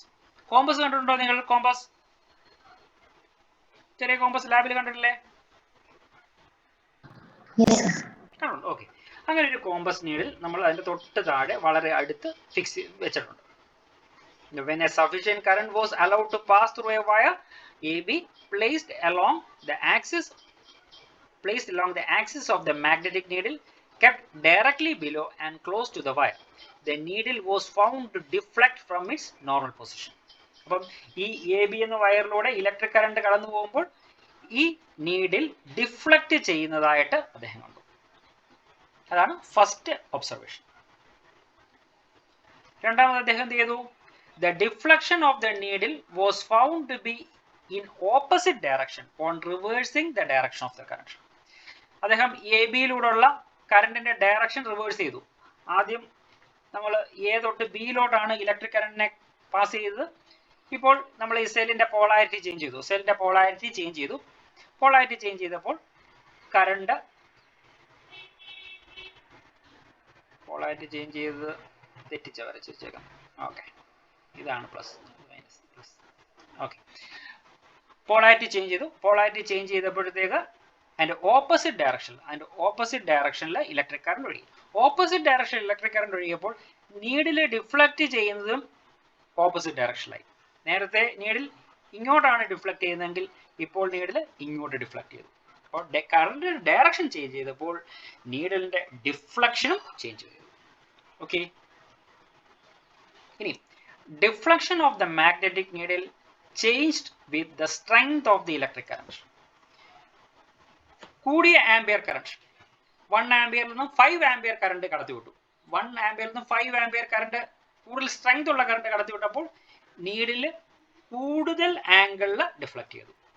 Deflection of the magnetic needle changed with the strength of the electric current.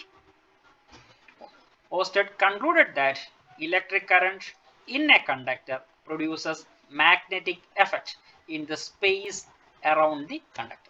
അപ്പോൾ ഒരു കണ്ടക്ടറിലൂടെ ഇലക്ട്രിക് കറണ്ട് ഒഴുകണമെന്നുണ്ടെങ്കിൽ അതിന്റെ നിയർ ബൈ വെച്ചിരിക്കുന്ന മറ്റൊരു മാഗ്നറ്റിക് നീഡിൽ ഡിഫ്ലക്ട് ചെയ്യണമെന്നുണ്ടെങ്കിൽ എന്തുകൊണ്ടായിരിക്കും? ആ കണ്ടക്ടറിലൂടെ ഇലക്ട്രിക് കറണ്ട് ഒഴുകുമ്പോൾ അതിന് ചുറ്റിനും ഒരു മാഗ്നറ്റിക് ഫീൽഡ് ഉണ്ടാകണം. ആ മാഗ്നറ്റിക് ഫീൽഡും കോമ്പസിന്റെ അകത്ത് എന്താ ഉള്ളത്? കോമ്പസിന്റെ അകത്ത് ഒരു ചെറിയ മാഗ്നറ്റ് ആണ്, മാഗ്നറ്റാണ് ഉള്ളത്. ആ മാഗ്നറ്റിൻ്റെ മാഗ്നറ്റിക് ഫീൽഡും തമ്മിൽ ഒരു ഇൻട്രാക്ഷൻ നടന്നിട്ടുണ്ടാവണം. അങ്ങനെ ഇൻട്രാക്ട് ചെയ്യുന്നത് മൂലമാണ് കോമ്പസ് ഡിഫ്ലക്ട് ചെയ്യുന്നത്. അപ്പം ഇതാണ് ഓസ്റ്റന്റെ കൺക്ലൂഷൻ. ഓസ്റ്റൻ concluded that electric current in a conductor produces magnetic effect in a space around the conductor, in a space around the conductor.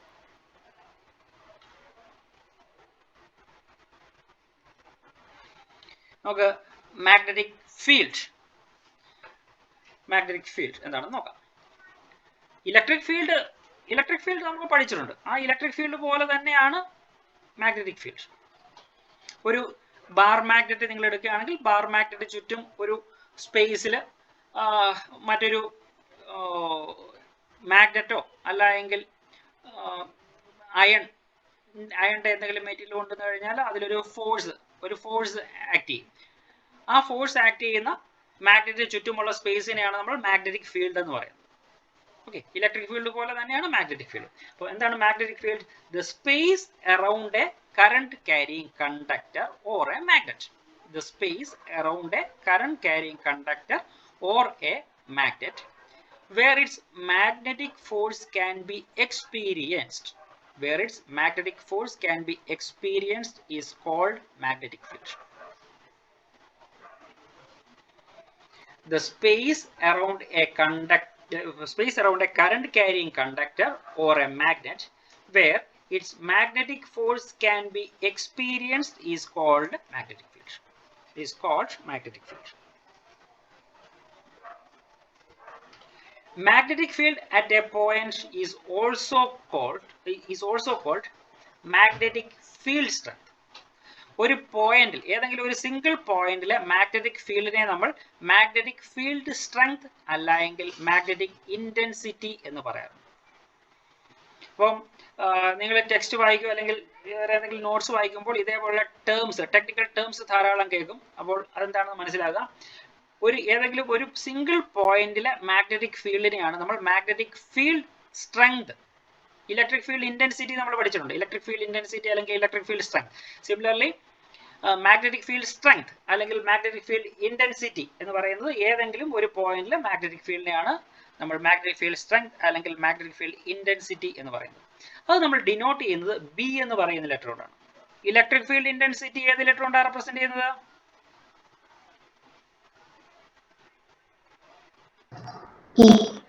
E. Okay. Similarly, the magnetic field intensity is represented by B. Vector ആണ് കേട്ടോ, vector B. ഇനി magnetic field സ്ട്രെങ്തിന് മറ്റ് ചില പേരിലും കൂടെ നമ്മൾ പറയാറുണ്ട്. Magnetic induction, magnetic flux density, magnetic vector. അപ്പൊ ഇതെല്ലാം കേൾക്കുവാണെങ്കിൽ നിങ്ങൾ മനസ്സിലാക്കിയോളൂ, അതെല്ലാം മാഗ്നറ്റിക് ഫീൽഡ് ഇന്റൻസിറ്റിക്ക് പറയുന്ന മറ്റു വേർഡാണ്.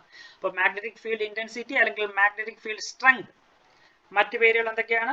മാഗ്നറ്റിക് ഇൻഡക്ഷൻ എന്ന് പറയാം, magnetic induction, magnetic flux density എന്ന് പറയും, അല്ലെങ്കിൽ മാഗ്നറ്റിക് വെക്ടർ എന്ന് പറയും.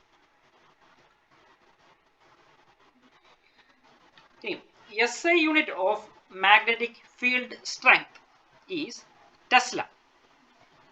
ടെസ്ല എന്ന് കേട്ടിട്ടുണ്ടോ? ടെസ്ല ഇപ്പൊ പത്രത്തിലൊക്കെ ചില റിപ്പോർട്ടുകളൊക്കെ വരാറുണ്ടല്ലോ. ടെസ്ല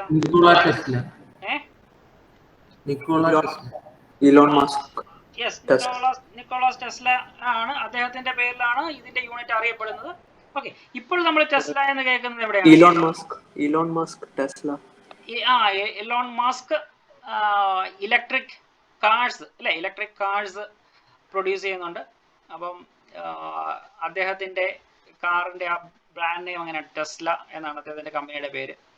ഇന്ത്യയിലും അതിന്റെ യൂണിറ്റ്സ് സ്റ്റാർട്ട് ചെയ്യുന്നതായിട്ടൊക്കെ പത്രത്തിൽ കണ്ടു. അപ്പം അത് നിക്കോളാസ് ടെസ്ലയുടെ പേരിലാണ്. ടെസ്ല എന്ന് പറയുന്നത് മാഗ്നറ്റിക് ഫീൽഡ് സ്ട്രെങ്തിന്റെ യൂണിറ്റ് ആണ്, SI യൂണിറ്റ് ആണ്. മറ്റൊരു unit weber per metre square. Okay, അതിന്റെ ഡയമെൻഷൻ ഇതാണ്, m(t⁻²) i⁻²1. m(t⁻²) ഇത് എഴുതിയേക്കുന്നത് മറ്റൊരു ഇക്വേഷനിൽ നിന്നാണ്. ഈ ഇക്വേഷൻ നിങ്ങളുടെ ടെക്സ്റ്റിൽ ഉണ്ട്. ആ പോർഷൻസ് ഒക്കെ ഈ വർഷം നിങ്ങൾക്ക് പഠിക്കേണ്ട, അതുകൊണ്ടാണ് ഈ ഇക്വേഷൻസ് നമുക്ക് പഠിക്കേണ്ടത്. ലോറൻസ് ഫോഴ്സിൻ്റെ ഇക്വേഷൻ ആണ്, അത് നിങ്ങൾക്ക് പഠിക്കേണ്ട, പക്ഷേ ടെക്സ്റ്റിൽ അതിൻ്റെ അകത്തുണ്ട്. അപ്പോൾ തൽക്കാലം നിങ്ങൾക്ക് ഈ ഡയമെൻഷൻ കാണാതെ പഠിച്ച് വെക്കുക, അതായിരിക്കും നല്ലത്. പിന്നെ മറ്റൊരു യൂണിറ്റ് ആണ് ഗോസ്. ഗോസിനെ നമ്മൾ ഫസ്റ്റ് ചാപ്റ്ററിൽ തന്നെ പരിചയപ്പെട്ടതാണ് അല്ലേ, ഗോസിനെ. ഓക്കെ, അപ്പോൾ ഗോസസ് ആണ് സി ജി എസ് സിസ്റ്റത്തിൽ മാഗ്നറ്റിക് ഫ്ലക്സ് ഡെൻസിറ്റി അല്ലെങ്കിൽ മാഗ്നറ്റിക് ഇൻഡക്ഷൻ അല്ലെങ്കിൽ മാഗ്നറ്റിക് ഫീൽഡ് സ്ട്രെങ്ത്, അതിൻ്റെയൊക്കെ യൂണിറ്റ് ആണ് ഗോസസ്. 1 ഗോസസ് എന്ന് പറയുന്നത് എത്രയാണ്? 1 gausses is equal to 10⁻⁻⁴ tesla.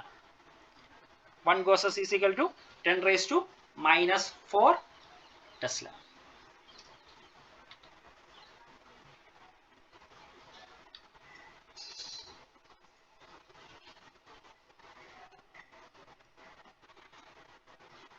Next is Biot-Savart law. Biot-Savart law important ആയിട്ടുള്ള ഒരു ഇക്വേഷൻ ആണ്. A mathematical relation between magnetic field and current was formulated by Biot-Savart law. The mathematical relation between magnetic field and a current. നമ്മൾ ഇപ്പോൾ പഠിച്ചുകൊണ്ടിരിക്കുന്നത് when current flows through a conductor, a magnetic field is produced in its surrounding space. അതിനെക്കുറിച്ചാണ് പഠിക്കുന്നത്. അപ്പം the mathematical relation between this magnetic field and the current was formulated by Biot-Savart law. എന്താണ് അവർ പറയുന്നത്? Consider a small element AB. This is AB, small element AB of length dl. വളരെ ചെറിയൊരു length ആണ് AB. അതിന്റെ total length dl ആണ്. dl is the length of the conductor XY. This is XY എന്ന് പറയുന്ന ഒരു conductor which is carrying a current I ampere. അപ്പം we are considering a conductor XY which is carrying a current I ampere. Let a small section or a small element AB whose length is dl. ചെറിയൊരു element dl length ഉള്ള ഒരു ചെറിയ element ആണ് AB. ഇനി let P be a point at a distance r from the midpoint O of the element. Let P, this is the point P. Let P be a point which is at a distance r from the center of the element.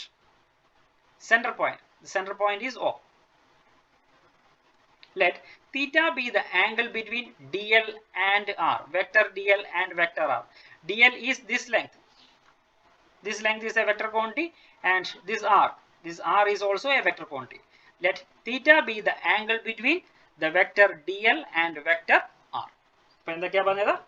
Consider a current carrying conductor XY which is carrying a current I ampere. Let AB be a small element having length dl. Let P be a point which is at a distance r from the center of the element O. Let theta be the angle between dl, vector dl and vector r. Simple. Okay. According to Biot-Savart law, the magnetic field dB at P due to the element AB. അപ്പം XY എന്ന് പറയുന്ന കണ്ടക്ടറിലൂടെ I ampere current ഒഴുകുന്നുണ്ട്, അതുകൊണ്ട് തന്നെ AB എന്ന് പറയുന്ന എലമെന്റിലൂടെയും current ഒഴുകുന്നുണ്ട്. ഈ AB എന്ന് പറയുന്ന ഈ സ്മോൾ എലമെന്റിലൂടെ I ആംപിയർ കറണ്ട് ഒഴുകുമ്പോൾ അതിന് ചുറ്റിനും ഒരു മാഗ്നറ്റിക് ഫീൽഡ് ഉണ്ടാവും. നമുക്ക് P എന്ന് പറയുന്ന പോയിന്റ് ഉണ്ടാകുന്ന മാഗ്നറ്റിക് ഫീൽഡ് ഇൻറ്റൻസിറ്റി ചെറിയൊരു എലമെന്റ് ആണ് AB, അതുകൊണ്ട് തന്നെ വളരെ ചെറിയൊരു മാഗ്നറ്റിക് ഫീൽഡ് ഇന്റൻസിറ്റി ആണ് P എന്ന് പറയുന്ന പോയിന്റ് ഉണ്ടാകുന്നത്. അതുകൊണ്ട് നമുക്ക് അതിനെ dB ആയിട്ട് എടുക്കാം.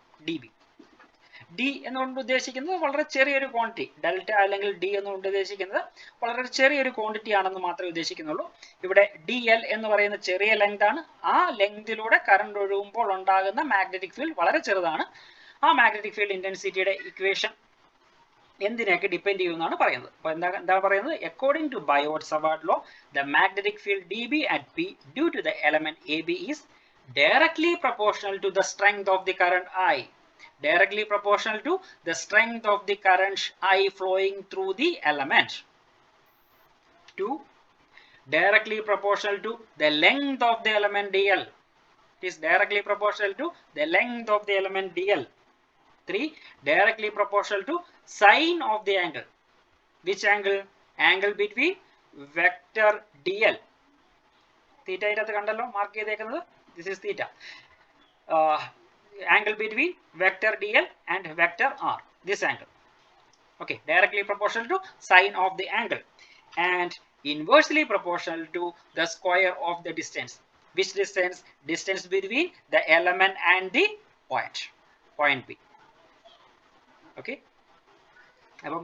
According to Biot-Savart law, the magnetic field at P due to the element AB is depending. It is directly proportional to the strength of the current I, directly proportional to the length of the element dl, directly proportional to the sine of the angle theta, and inversely proportional to square of the distance r.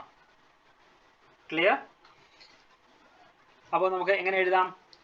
The magnetic field dB is proportional to I dl sin theta by r square. Clear? I dl sin theta by r square. ഇനി നമ്മൾ proportionality sign മാറ്റി equal to sign കൊടുക്കുന്നു.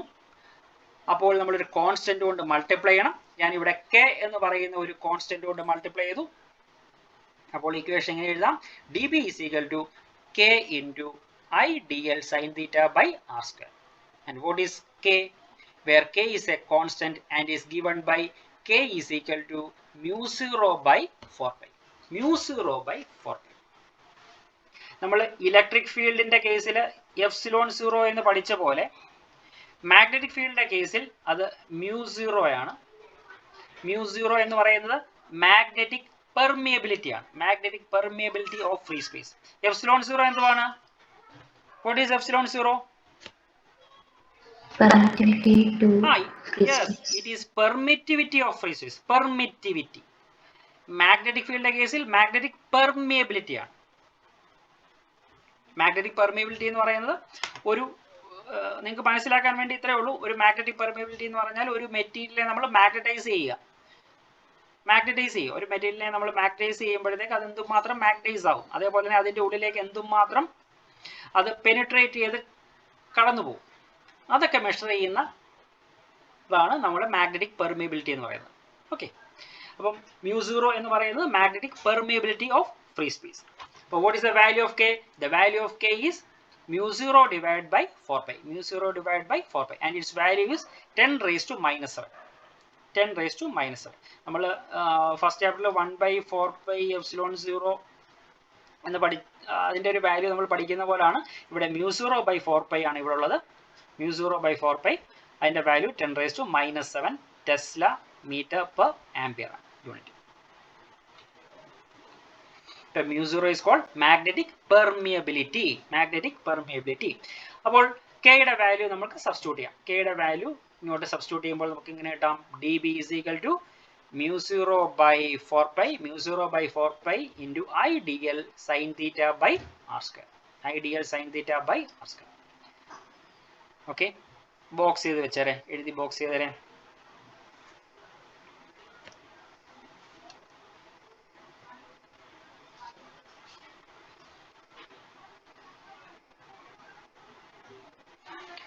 Vector form. ഞാൻ പറഞ്ഞു magnetic field intensity is a vector quantity. So we can write this equation in a vector form.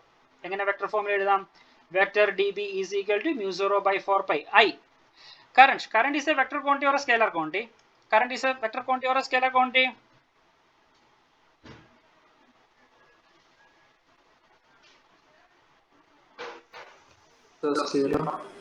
It is a scalar quantity.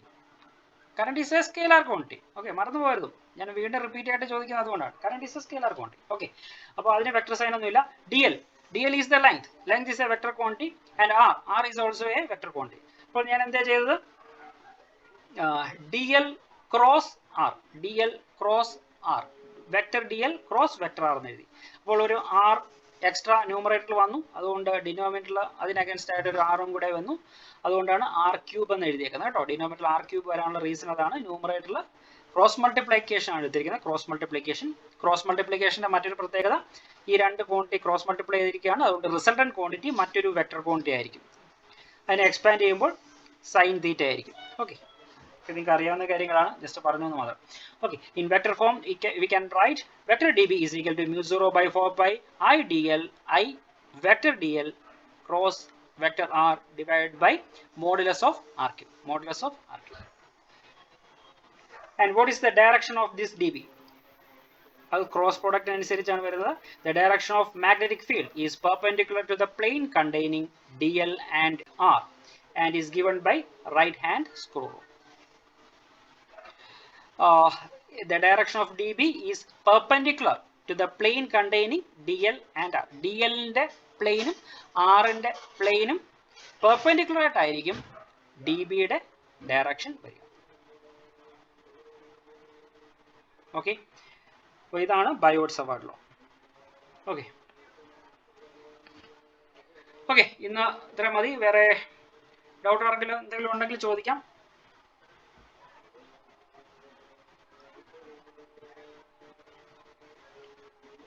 Okay, ശരി, നമുക്ക് class ഇന്നത്തെ wind up ചെയ്യാം. ബാക്കി നമുക്ക് നെക്സ്റ്റ് ക്ലാസ്സിൽ പഠിക്കാം. Okay, by.